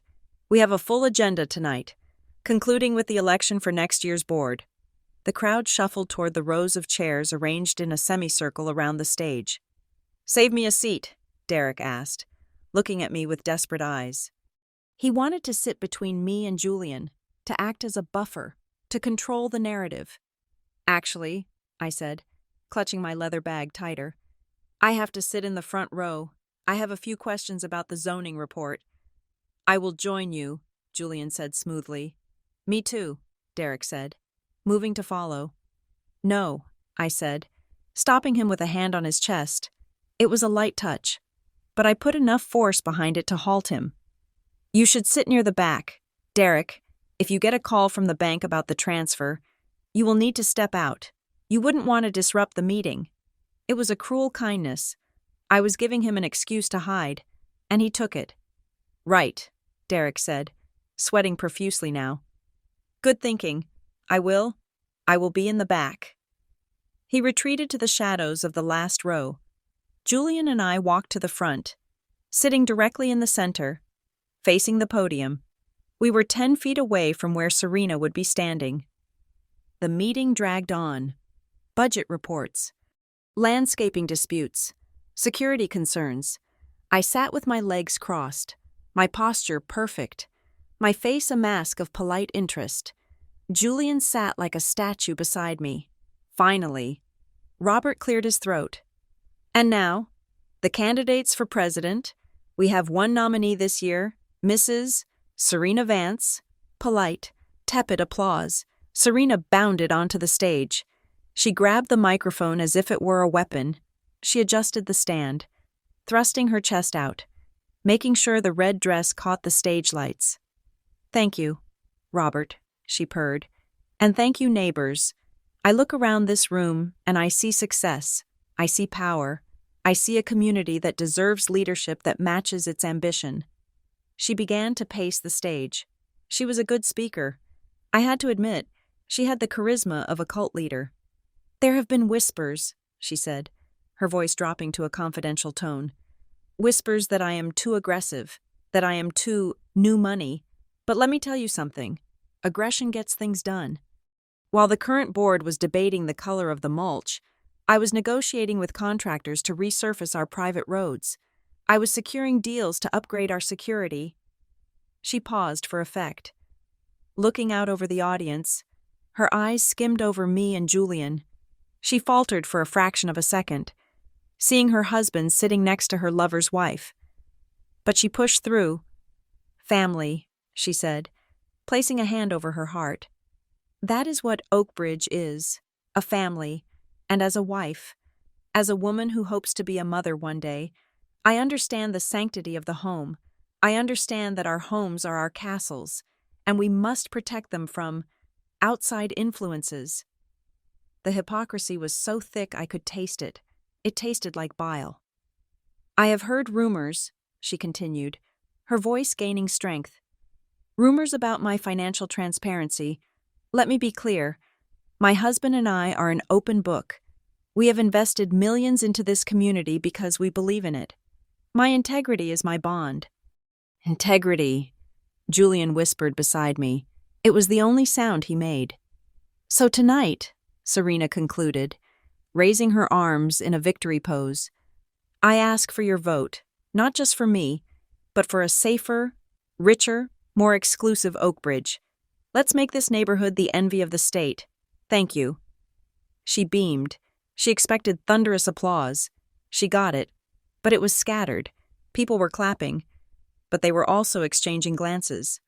The rumors of her gambling debts had evidently circulated further than she realized. Thank you, Mrs. Vance, Robert said, stepping back to the mic.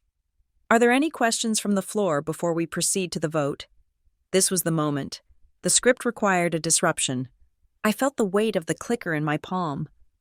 It was a small, black plastic device, synced to the wireless receiver that Julian had secretly plugged into the main projector console 10 minutes before the meeting started. I stood up. My white suit seemed to catch the stage lights, making me glow in the dim room. The movement was sudden enough that the room went silent. Mrs. Ashford? Robert asked, looking relieved to have someone sensible speaking. You have a question. I do, I said. My voice was clear, projected without a microphone. Decades of presenting to city councils had taught me how to throw my voice to the back of a room. I turned to look at Serena. She was smiling at me, but it was a rictus of hate. She thought I was going to ask about the mulch or the gate codes. Mrs. Vance speaks passionately about security, I said, turning to face the crowd for a moment before looking back at the stage. She speaks of the sanctity of the home. She speaks of integrity. Is there a question? Belinda, Serena snapped, dropping the neighborly act. We are on a schedule. The question is simple, I said, stepping into the aisle.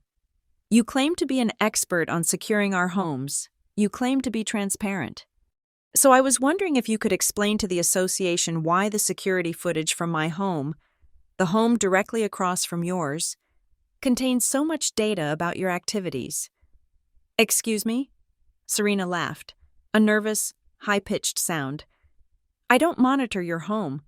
Belinda, that would be illegal. No, I said, lifting the clicker. You don't monitor my home, but my home monitors you. I saw Derek stand up in the back row. Belinda, he shouted, his voice cracking. Sit down. You are tired. Sit down, Derek.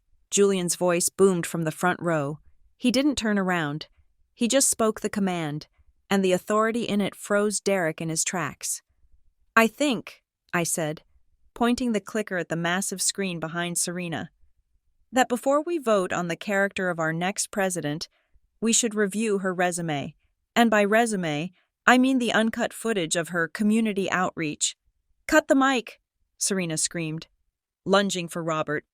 She is crazy security. Get her out of here. But it was too late. I pressed the button. The screen behind her flickered. The generic Oakbridge HOA logo vanished. In its place, a timestamp appeared in stark white font against a black background. October 14th, 2 o'clock. Location master bedroom. The room went black as the projector engaged. The only light came from the massive screen, casting a cold, blue glow over Serena's terrified face. The silence was absolute. It was the silence of a held breath, the silence of the guillotine blade hanging at the top of the track. I smiled. It wasn't a nice smile. It was the smile of the architect watching the controlled demolition begin. Watch closely, I said softly. This is where the foundation cracks. The applause that followed Serena's speech was polite, but it was thin. It lacked the resonant thrum of genuine enthusiasm. The residents of Oakbridge were sharks, and sharks can sense when a seal is injured, even if it is wearing a red designer gown. As the clapping died down, replaced by the shuffling of feet and the clearing of throats, Robert, the current HOA president, stepped back up to the microphone. Thank you, Mrs. Vance, he said, adjusting his glasses. We will now open the floor for questions regarding the candidacy or the proposed agenda. This was the signal. Julian had not just sat idly in bookstores while I planned our revenge. He had been busy activating his own network. He had reached out to 3 specific members of the community old money, highly respected, and notoriously intolerant of fraud. He had provided them with just enough documentation to make them curious, but not enough to spoil the surprise. The first hand went up. It belonged to Arthur Sterling, a retired forensic accountant who lived 3 streets over. Mr. Sterling, Robert acknowledged. Sterling stood up. He did not need a microphone. His voice was dry and cutting, like paper tearing. Mrs. Vance, you spoke eloquently about transparency. However, public records indicate that 3 liens have been placed against your previous property in Scottsdale within the last 2 years. Furthermore, there are rumors of a significant outstanding balance with a lending entity in Nevada.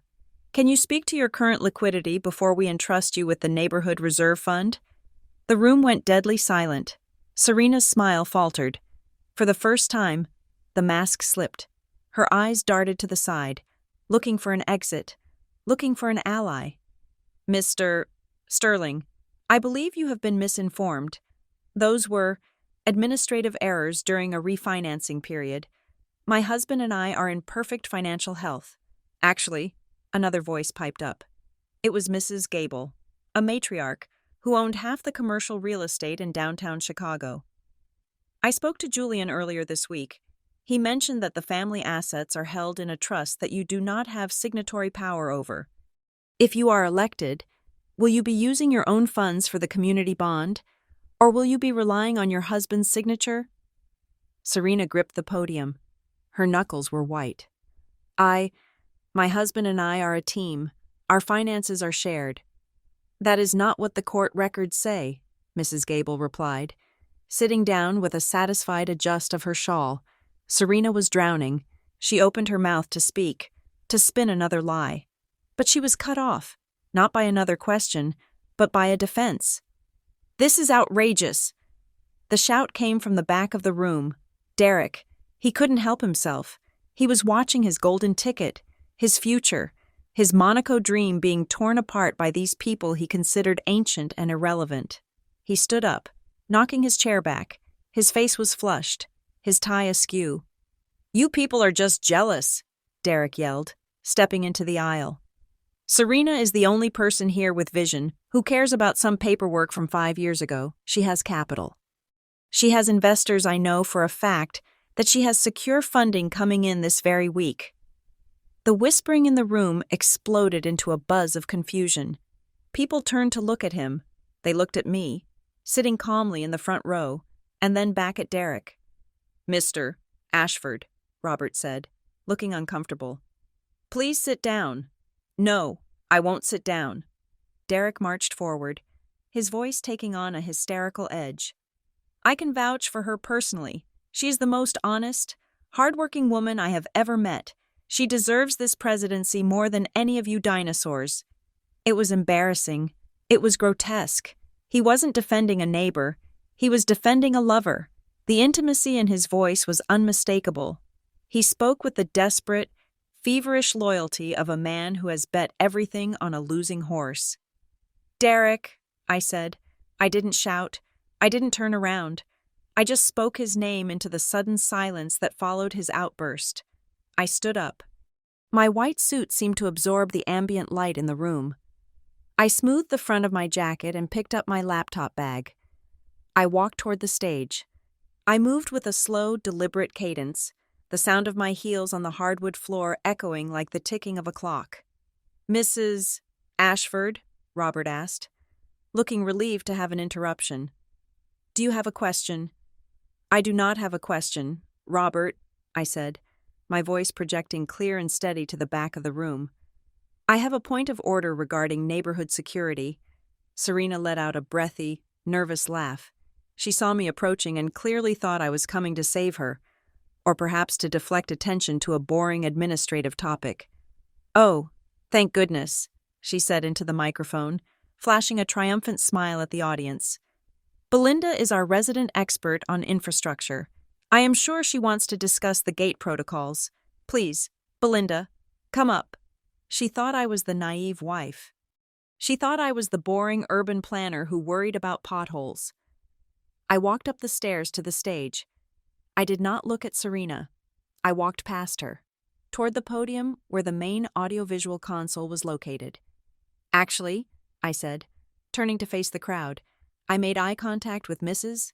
Higgins, then Mr. Sterling, and finally, I locked eyes with Derek, who was now standing in the middle of the aisle, looking confused. "I recently discovered that our community has a severe security vulnerability. It is not about the gates. It is not about the fences. It is about a breach that has occurred inside our homes." Derek took a step forward. "Belinda, what are you doing?" I think," I continued, unzipping my bag and pulling out my laptop, "that before we vote on who should guard our community, we need to understand the nature of the threat. I have evidence of a security failure that I believe every person in this room needs to see." Derek's face went pale. The blood drained from his cheek so fast it looked like a physical blow. He realized, in that split second, that I wasn't talking about alarm systems. "Stop!" Derek shouted. He lunged forward. "She is not well.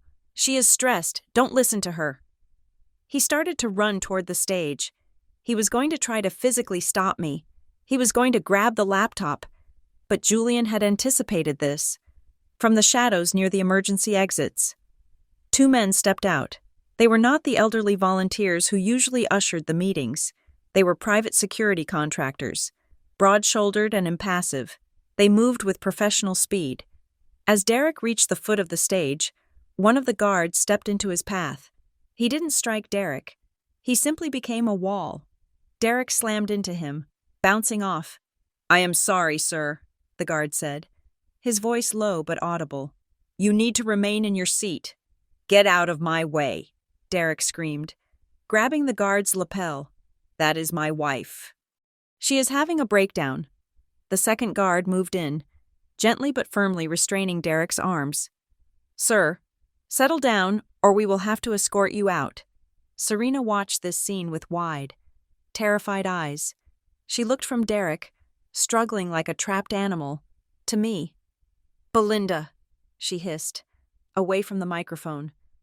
"What the hell is this? If you embarrass me, I will sue you for everything you have." I ignored her. I placed my laptop on the podium. I found the HDMI cable that connected to the massive 200-inch projector screen behind us. "Embarrassment is a choice, Serena," I said softly, just for her. "So is betrayal." I plugged the cable in. The screen behind us flickered. The PowerPoint slide with Serena's campaign slogan, integrity, vision, community vanished. The room went dark as the projector adjusted its resolution. "What is going on?" someone shouted from the back. "Is this part of the presentation?" another voice asked. I stepped up to the microphone. I gripped the sides of the podium. I felt a strange calm wash over me. This was the moment I had planned for. This was the demolition. "We spend thousands of dollars a year on alarm systems," I said, my voice ringing out through the hall. "We build walls. We hire guards. We think that if we lock our doors, we are safe. But the most dangerous threats do not break in through the window." I looked at Derek, who had stopped struggling. He was staring at me, his mouth open, a look of dawning horror in his eyes. He knew. Finally, he knew. "The most dangerous threats," I said, "are the ones we invite into our living rooms, the ones we pour wine for, the ones we share our beds with." Serena gasped. She lunged for the laptop. "Don't you dare!" But I was faster. I hit the spacebar. "Annihilation," I whispered. The screen exploded into light. The image that filled the 200-inch screen was not grainy security footage. It was crisp, high-definition 4K video, captured by the wide-angle lens of the camera I had concealed in the smoke detector. The colors were vivid. The lighting was perfect. It showed my living room, the space I had curated with such care, bathed in the soft afternoon light, and in the center of the frame, on the dove-gray velvet sofa I had imported from Milan, were Serena Vance and my husband. The video began mid-act. There was no ambiguity. There was no way to misinterpret what was happening. Serena's red dress, the same red dress she was wearing on stage right now, was puddled on the floor. Derek was over her, his movements frantic and desperate. The sound system of the community house was state-of-the-art, designed for concerts and lectures. It broadcast every gasp, every moan, and the wet slapping sound of skin against skin with horrifying clarity. The audio reverberated off the wooden rafters, filling the hall like a physical assault.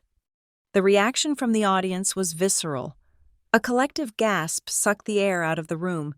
It was followed by a stunned, paralyzed silence that lasted for perhaps 3 seconds. Then, chaos erupted. "Oh my God!" someone shrieked from the third row. "Turn it off!" a man's voice bellowed, though he didn't look away. Is that Derek?" Mrs. Higgins whispered, her hand clapping over her mouth, her eyes wide with scandalized delight. Phones came out instantly. Dozens of screens lit up in the darkness, recording the recording. The click, click, click of camera shutters sounded like a flurry of hail. They were documenting the fall. On stage, Serena Vance did not move. She couldn't. She stood frozen at the podium, her back to the screen. But she could see the reflection of her own nakedness in the glass doors at the back of the hall.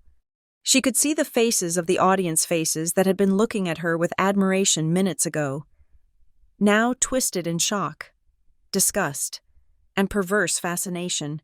Her face drained of color, turning a sickly, ashen gray under her heavy makeup. Her mouth opened and closed, but no sound came out. She looked like a fish pulled from the water, gasping for air that wasn't there. Derek, still restrained by the security guards in the aisle, stopped struggling. He stared at the screen, his eyes bulging. He saw himself, exposed in every sense, his private betrayal broadcast to the very people he had tried so hard to impress. His legs gave out. He didn't faint. He just crumpled. He sank to his knees on the hardwood floor, burying his face in his hands, a low moan escaping his throat. But I wasn't done. The sex was just the hook. The real damage, the structural demolition, was in the words. I tapped the spacebar again. The video skipped forward. The frantic movement on the screen stopped. Now, they were lying on the sofa, entangled in a mess of limbs and cushions. Derek was pouring my wine into 2 glasses. The audio shifted from moans to conversation. And this was where the knife twisted. On screen. Serena took a sip of wine and laughed. It was a cruel, mocking sound. God, she said, her voice booming through the hall. Did you see Mrs. Gable's face at the garden party? She looked like a melting bulldog. I honestly don't know why she doesn't just die and leave that prime real estate to someone who knows what to do with it. In the audience, Mrs. Gable, the wealthy matriarch who had asked the question earlier, went rigid. Her face turned purple with rage. She stood up, her cane shaking in her hand. "You little witch," she screamed at the screen. The video continued. "And Robert," Serena went on, gesturing with her wine glass. "The current president, please, the man is senile. He spends half the budget on petunias because he is too afraid to make a real decision. He is a placeholder. Once I take over, I am going to fire his entire contractor list and bring in people who actually know how to kick back a percentage." Robert, standing to the side of the stage, looked as if he had been slapped. He took off his glasses and wiped them, his hands trembling. Then it was Derek's turn. On screen, he nuzzled Serena's neck. "You are going to run this place," he said, "and those idiots won't even know what hit them. Did you hear about Sterling, the accountant guy? The one with the bad toupee?" Serena asked. "Yeah," Derek laughed. "He thinks he is so smart, but I saw his file at the office. His son is in rehab again. The guy is bleeding cash to keep it quiet. He is vulnerable. If he gives you trouble, just mention the kid. He will fold." Mr. Sterling, the man who had asked about Serena's debts, stood up slowly. He didn't scream. He didn't shout. He just stared at Derek, huddled on the floor, with a look of cold, absolute hatred. To mention a man's struggling child as leverage was a violation of the unwritten code of decency that even this cutthroat neighborhood respected. The mood in the room shifted instantly. The shock of the pornography was replaced by a wave of furious indignation. These people could forgive an affair. They could even forgive a little embezzlement, but they could not forgive being mocked. They could not forgive being called idiots, bulldogs, and vulnerable.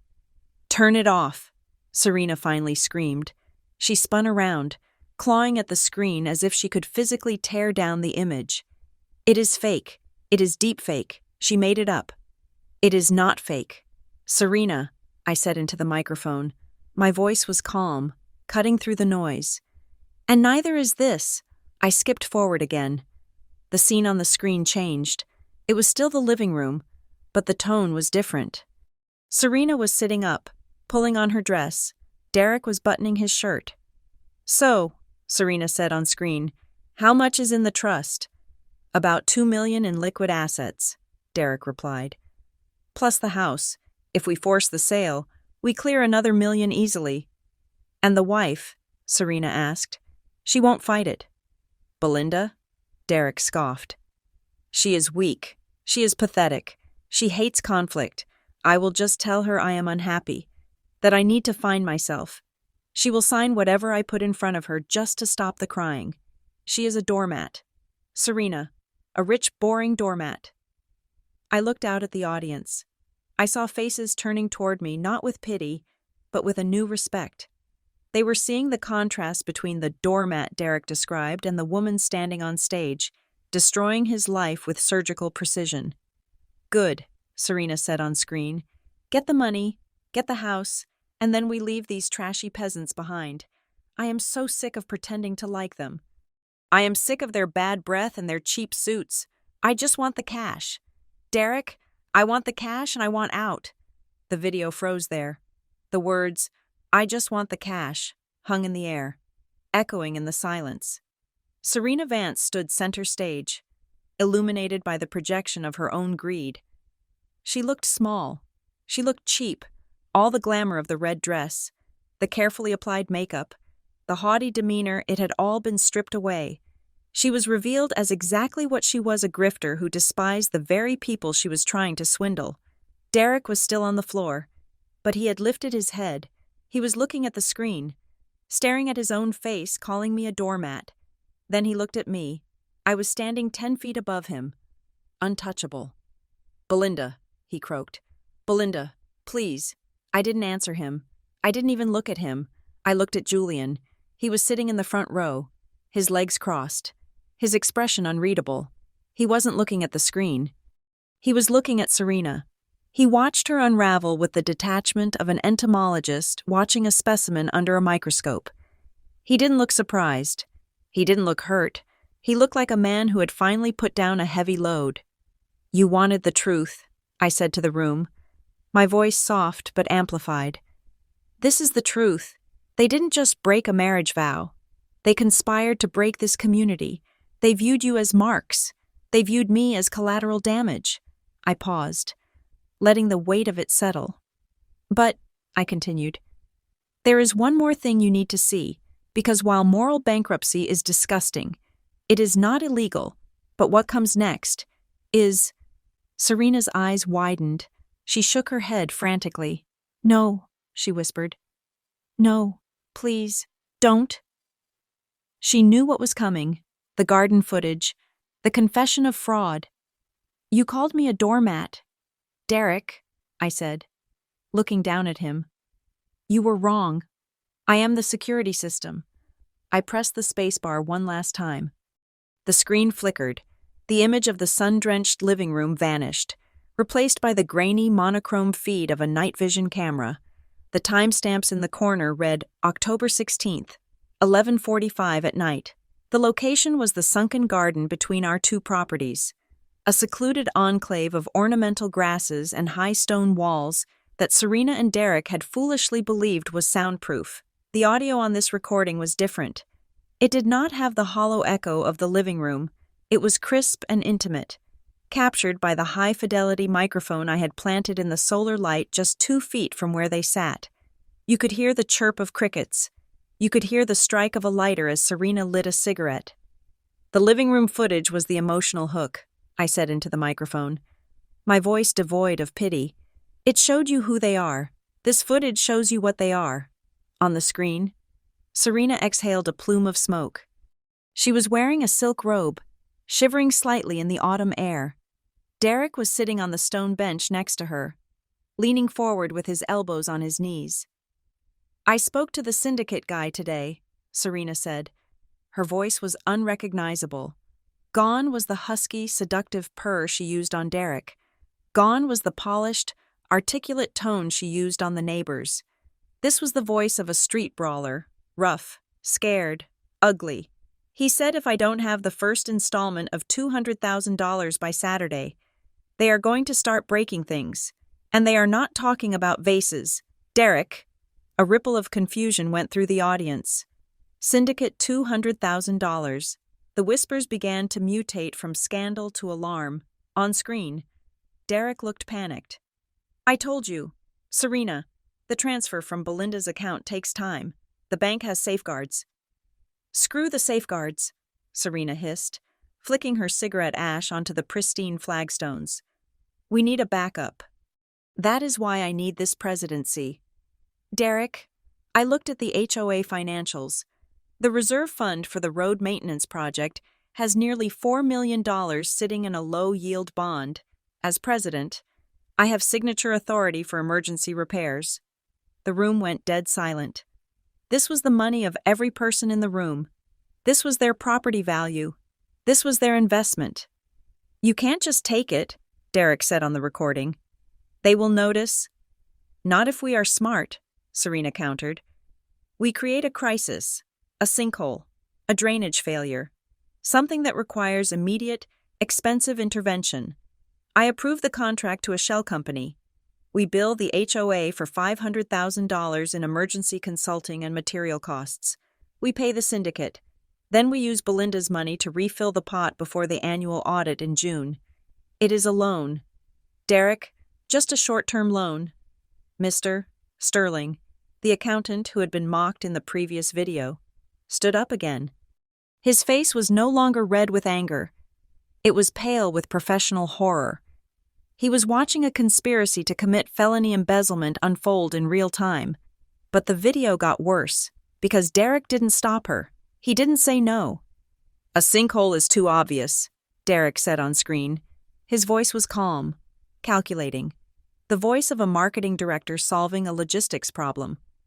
The geotechnical reports are public record. Someone like Sterling would check. No, you do it through the gate maintenance. You claim the hydraulic system is failing and needs a total overhaul. I know a vendor in Jersey who will write a fake invoice for $300,000 for a 10% cut. We bill it as a security upgrade. Nobody questions security expenses. A gasp echoed through the hall. It was louder than the reaction to the sex tape. This was betrayal of a different kind. This was Derek, the man they had invited to their barbecues, the man who waved at them on his morning runs, actively plotting to defraud them using his professional knowledge. That is brilliant, Serena said, leaning in to kiss him. See, this is why we work. You have the brains. I have the guts. We just need to get through this week, Derek said. Once you are president, and once I get Belinda to sign the power of attorney, we are golden. And the loose ends? Serena asked. What about Julian? Serena laughed. It was a cold, dismissive sound. Julian, please, that man is a neutered puppy. He has no idea about the gambling debts. He thinks I am investing in charity galas. Once I get the cash, I am going to trick him into signing over the deed to the Scottsdale house. Then I am filing for divorce. I will claim emotional neglect. I will claim he was abusive. With the right lawyer, I can strip him of his trust fund access too. I will leave him on the street with nothing but his books. In the front row, Julian did not flinch. He sat with his hands folded in his lap, watching his wife plot his destruction with the stoicism of a man who had already grieved the death of his marriage years ago. And Belinda? Serena asked. Derek smiled. It was the smile that broke me when I first saw it, and it broke the audience now. Belinda is a cash cow, nothing more. She is boring, she is frigid, and she is terrified of being alone. I will take the $500,000 bonus, drain the joint accounts, and leave a note. By the time she realizes what happened, we will be in Italy. She won't chase us. She will just cry in her empty house and fade away. She is an idiot. Serena, a useful, pathetic idiot. The video cut to black. The silence that followed was heavy, oppressive, and dangerous. It was the silence of a mob realizing they had been harboring wolves. I closed my laptop. The snap of the lid sounded like a gunshot in the quiet hall. I am not an idiot, Derek, I said into the microphone. My voice was the only sound in the room. And Julian is not a puppy. We are the people who designed the cage you just walked into. Derek was still on the floor, but he was no longer hiding his face. He was staring up at me with a look of absolute terror.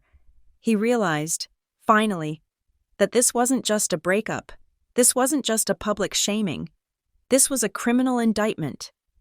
That, I said, pointing to the black screen, was a confession to conspiracy to commit grand larceny, wire fraud, and embezzlement.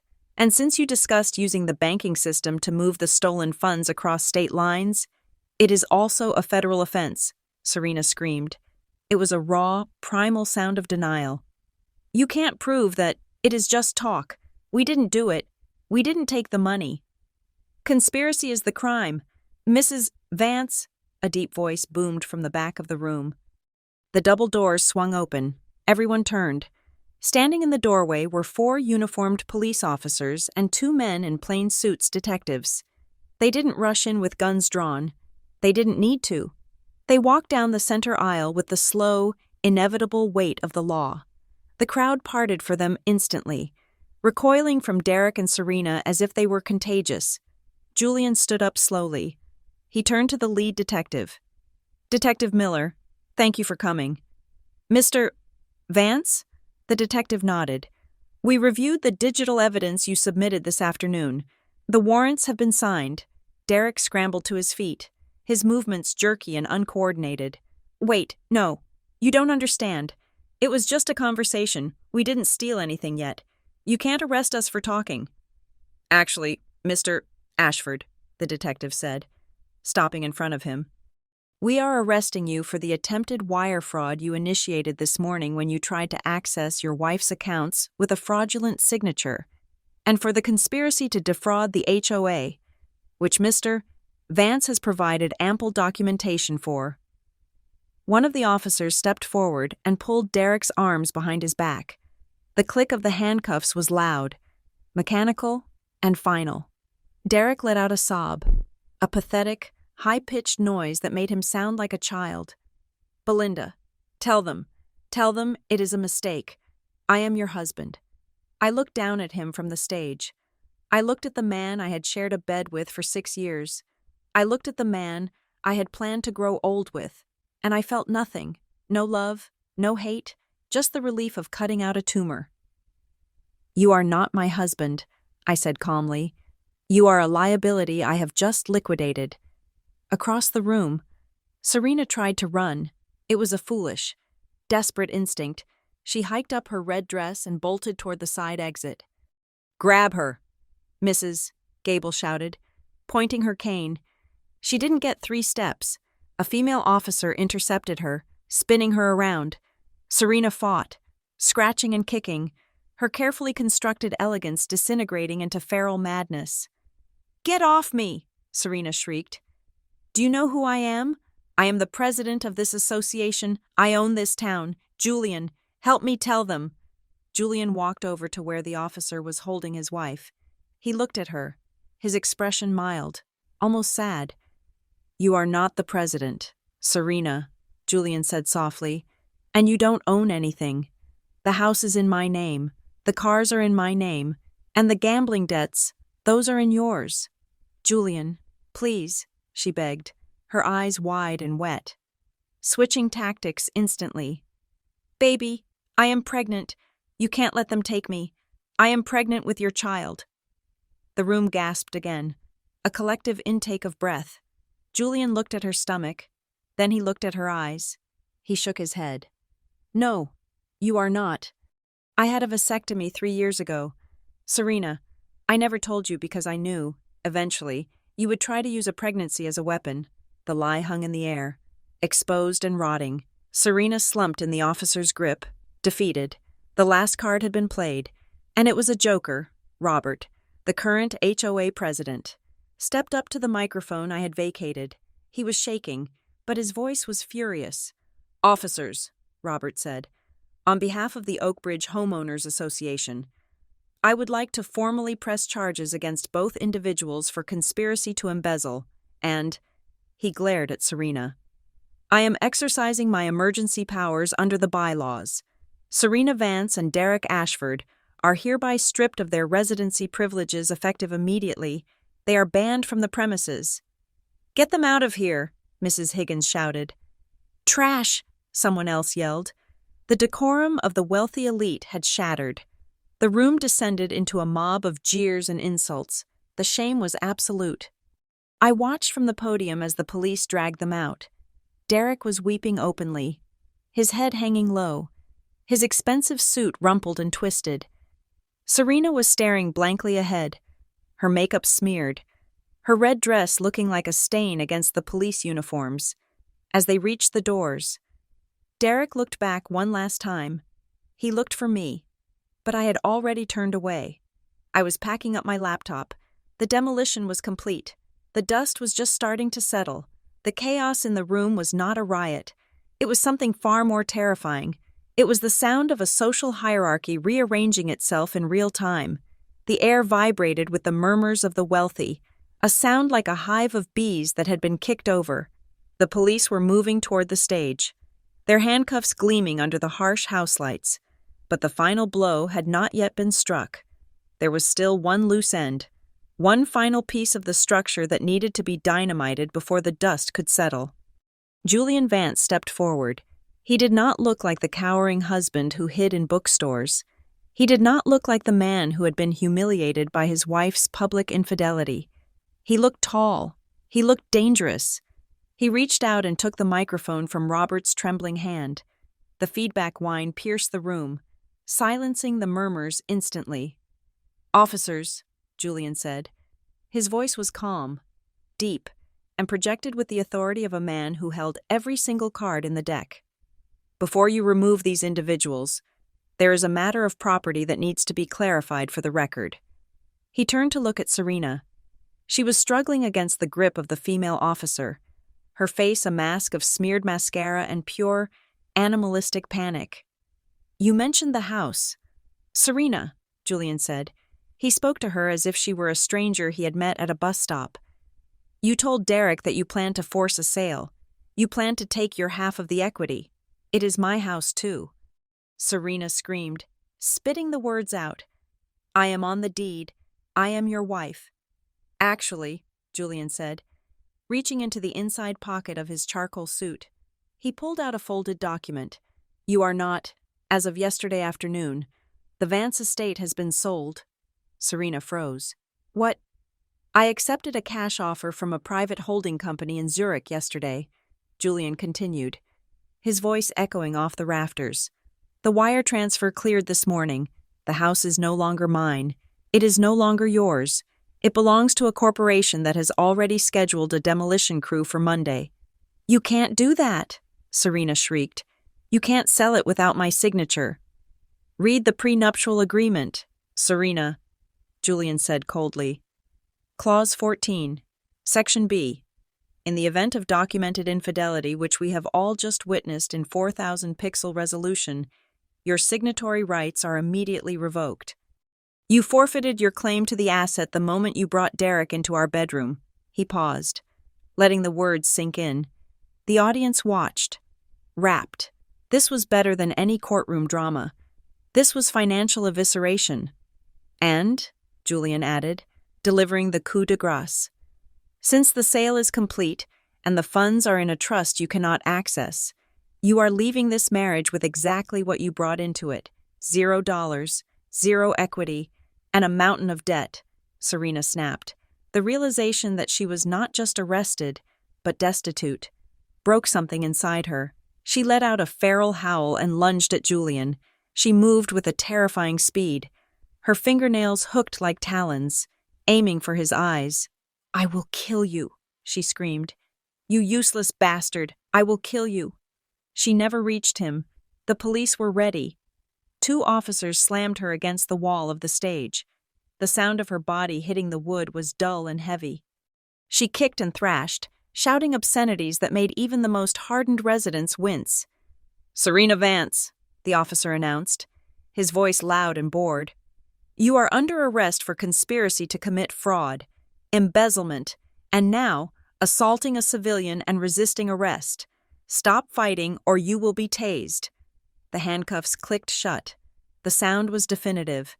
I stood on the stairs of the stage, watching her be subdued. I felt no pity. I felt the cold satisfaction of an equation balancing out.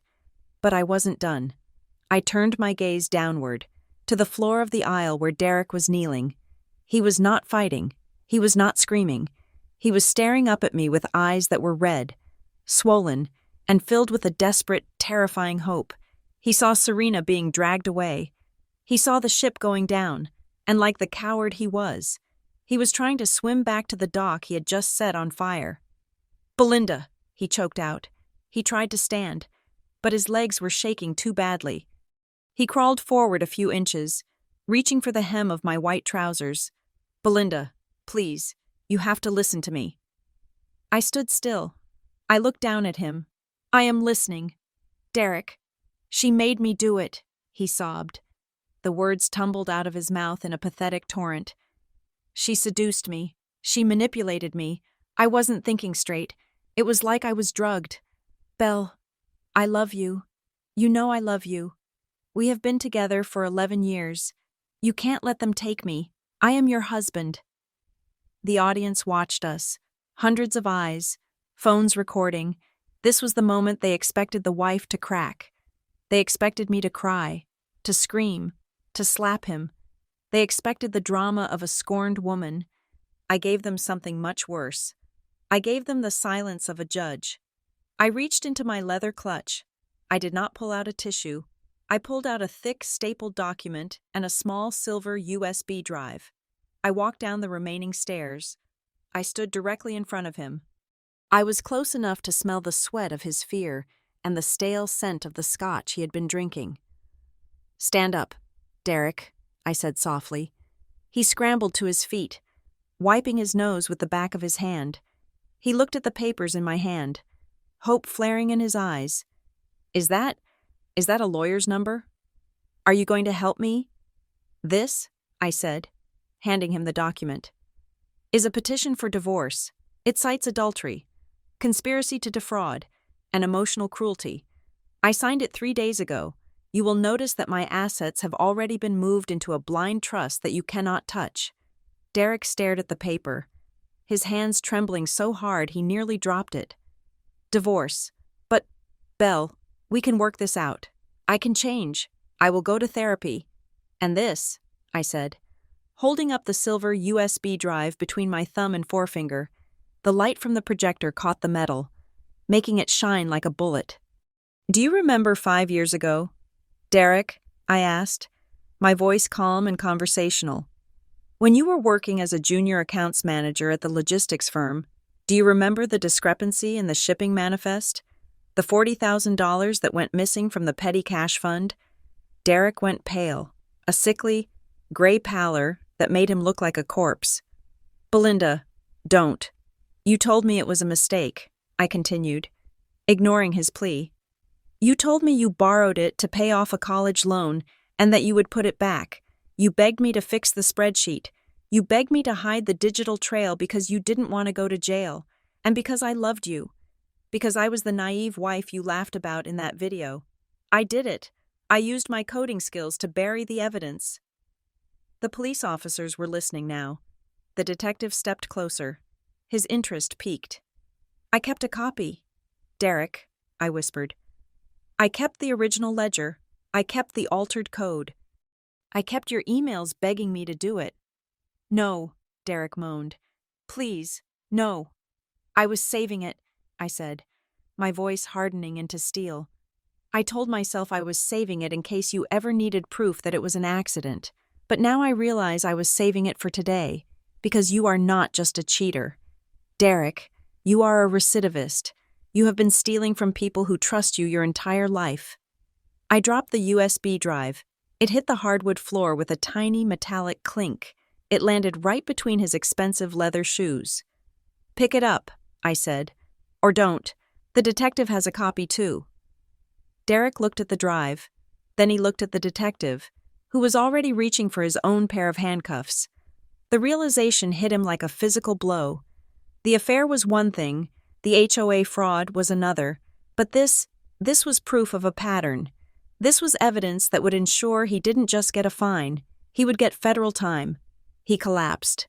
It wasn't a theatrical faint. His knees simply stopped working. He fell to the floor, curling into a ball, sobbing with the guttural, ugly sound of a man who knows his life is over. "Officers," I said, stepping back to avoid touching him. "He is all yours." The detective nodded at me, a gesture of respect. He hauled Derek up by his arm. Derek didn't fight. He was limp, broken, a hollow shell of the man who had strutted into the room an hour ago. "Let's go," the officer said. The walk of shame began. The police led Serena and Derek down the center aisle. Serena was still screaming, cursing Julian, cursing me, cursing the world. Derek was weeping, his head hanging so low his chin touched his chest. And the audience, they were merciless. As the couple passed, the flashes from the smartphones were blinding. It was a strobe light effect, illuminating their disgrace in jagged bursts. "Scum!" someone shouted. "Thief! Get out of our neighborhood!" The livestream comments were likely scrolling faster than the eye could see. Tomorrow, their faces would be on every local news channel. By the weekend, they would be viral sensations. They had wanted to be famous. They had wanted to be the power couple of Oakbridge. Now, I stood at the front of the room and watched them disappear through the double doors. The heavy wood slammed shut, cutting off Serena's screams. The room fell silent. It was the silence of a battlefield after the last cannon has fired. I took a deep breath. The air in the room tasted different. It no longer smelled of perfume and pretense. It smelled of ozone. Julian walked over to me. He stood beside me, watching the closed doors. We didn't hug. We didn't high-five. We were not friends, really. We were soldiers who had fought in the same trench. We shared the intimacy of survival, which is deeper and colder than friendship. He looked at me. His eyes were tired, but they were clear. "You dropped the bomb," he said quietly. "We both did," I replied. "What will you do now?" he asked. "I am going to drive," I said. "What about you?" "I am going to Singapore," he said. "For real this time. I think I need to be in a time zone where nobody knows my name." He extended his hand. I took it. His grip was firm, warm, and honest. "Goodbye, Belinda," he said. "Thank you for the light." "Goodbye, Julian," I said. "Thank you for the access codes." He nodded once, turned, and walked out a side exit. He moved like a ghost, slipping away into the night, leaving the wreckage for others to clean up. I turned to the room one last time. The residents were staring at me. Mrs. Higgins looked like she wanted to approach me, perhaps to offer a hug or a casserole, but something in my posture stopped her. They knew. They knew I was not one of them anymore. I had transcended their petty rules. I picked up my bag. I walked down the center aisle, the same path Derek and Serena had just taken, but I walked with my head high. I walked with the rhythm of a woman who owns the ground beneath her feet. I pushed open the double doors and stepped out into the night. The cold air hit me like a blessing. It was crisp, smelling of pine needles and damp earth. The sirens had faded into the distance. The flashing lights were gone. There was only the moon, hanging high and white above the trees. I walked to my car. I got in and threw my bag on the passenger seat, the seat where Derek used to sit. It looked better empty. I pulled my phone out of my pocket. I dialed a number I had saved weeks ago. "Hello?" a sleepy voice answered. "Belinda, it is 11 o'clock at night." "I know, Sarah," I said to my real estate broker. "I want you to list the house. Tonight." "Tonight," Sarah stammered. "But we haven't done the staging.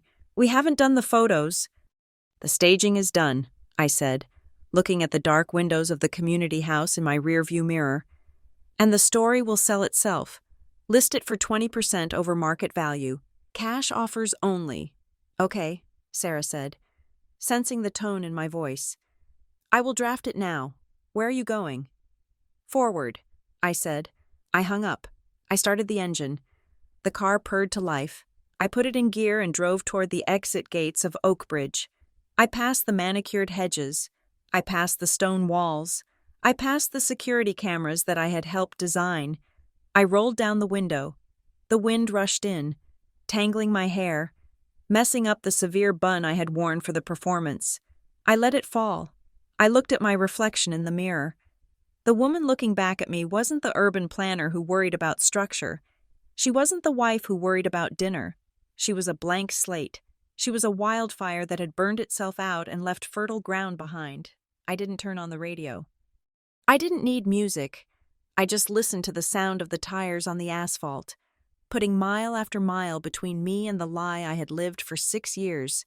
I reached the highway, I merged into the fast lane, and for the first time in a decade, I smiled. It wasn't a polite smile, it wasn't a social smile, it was a real smile. Sharp, bright, and entirely mine. I was free. Thank you so much for listening to this story of betrayal and justice. It was a long journey, but I hope seeing the truth come to light brought you as much satisfaction as it did for Belinda.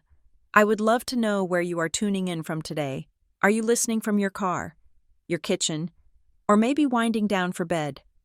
Let me know in the comments below so we can connect. If you enjoyed this story, please subscribe to the Scarlet Revenge Stories channel. Like the video, and smash that hype button to help this story reach more people who need to be reminded that the truth always wins. See you in the next story.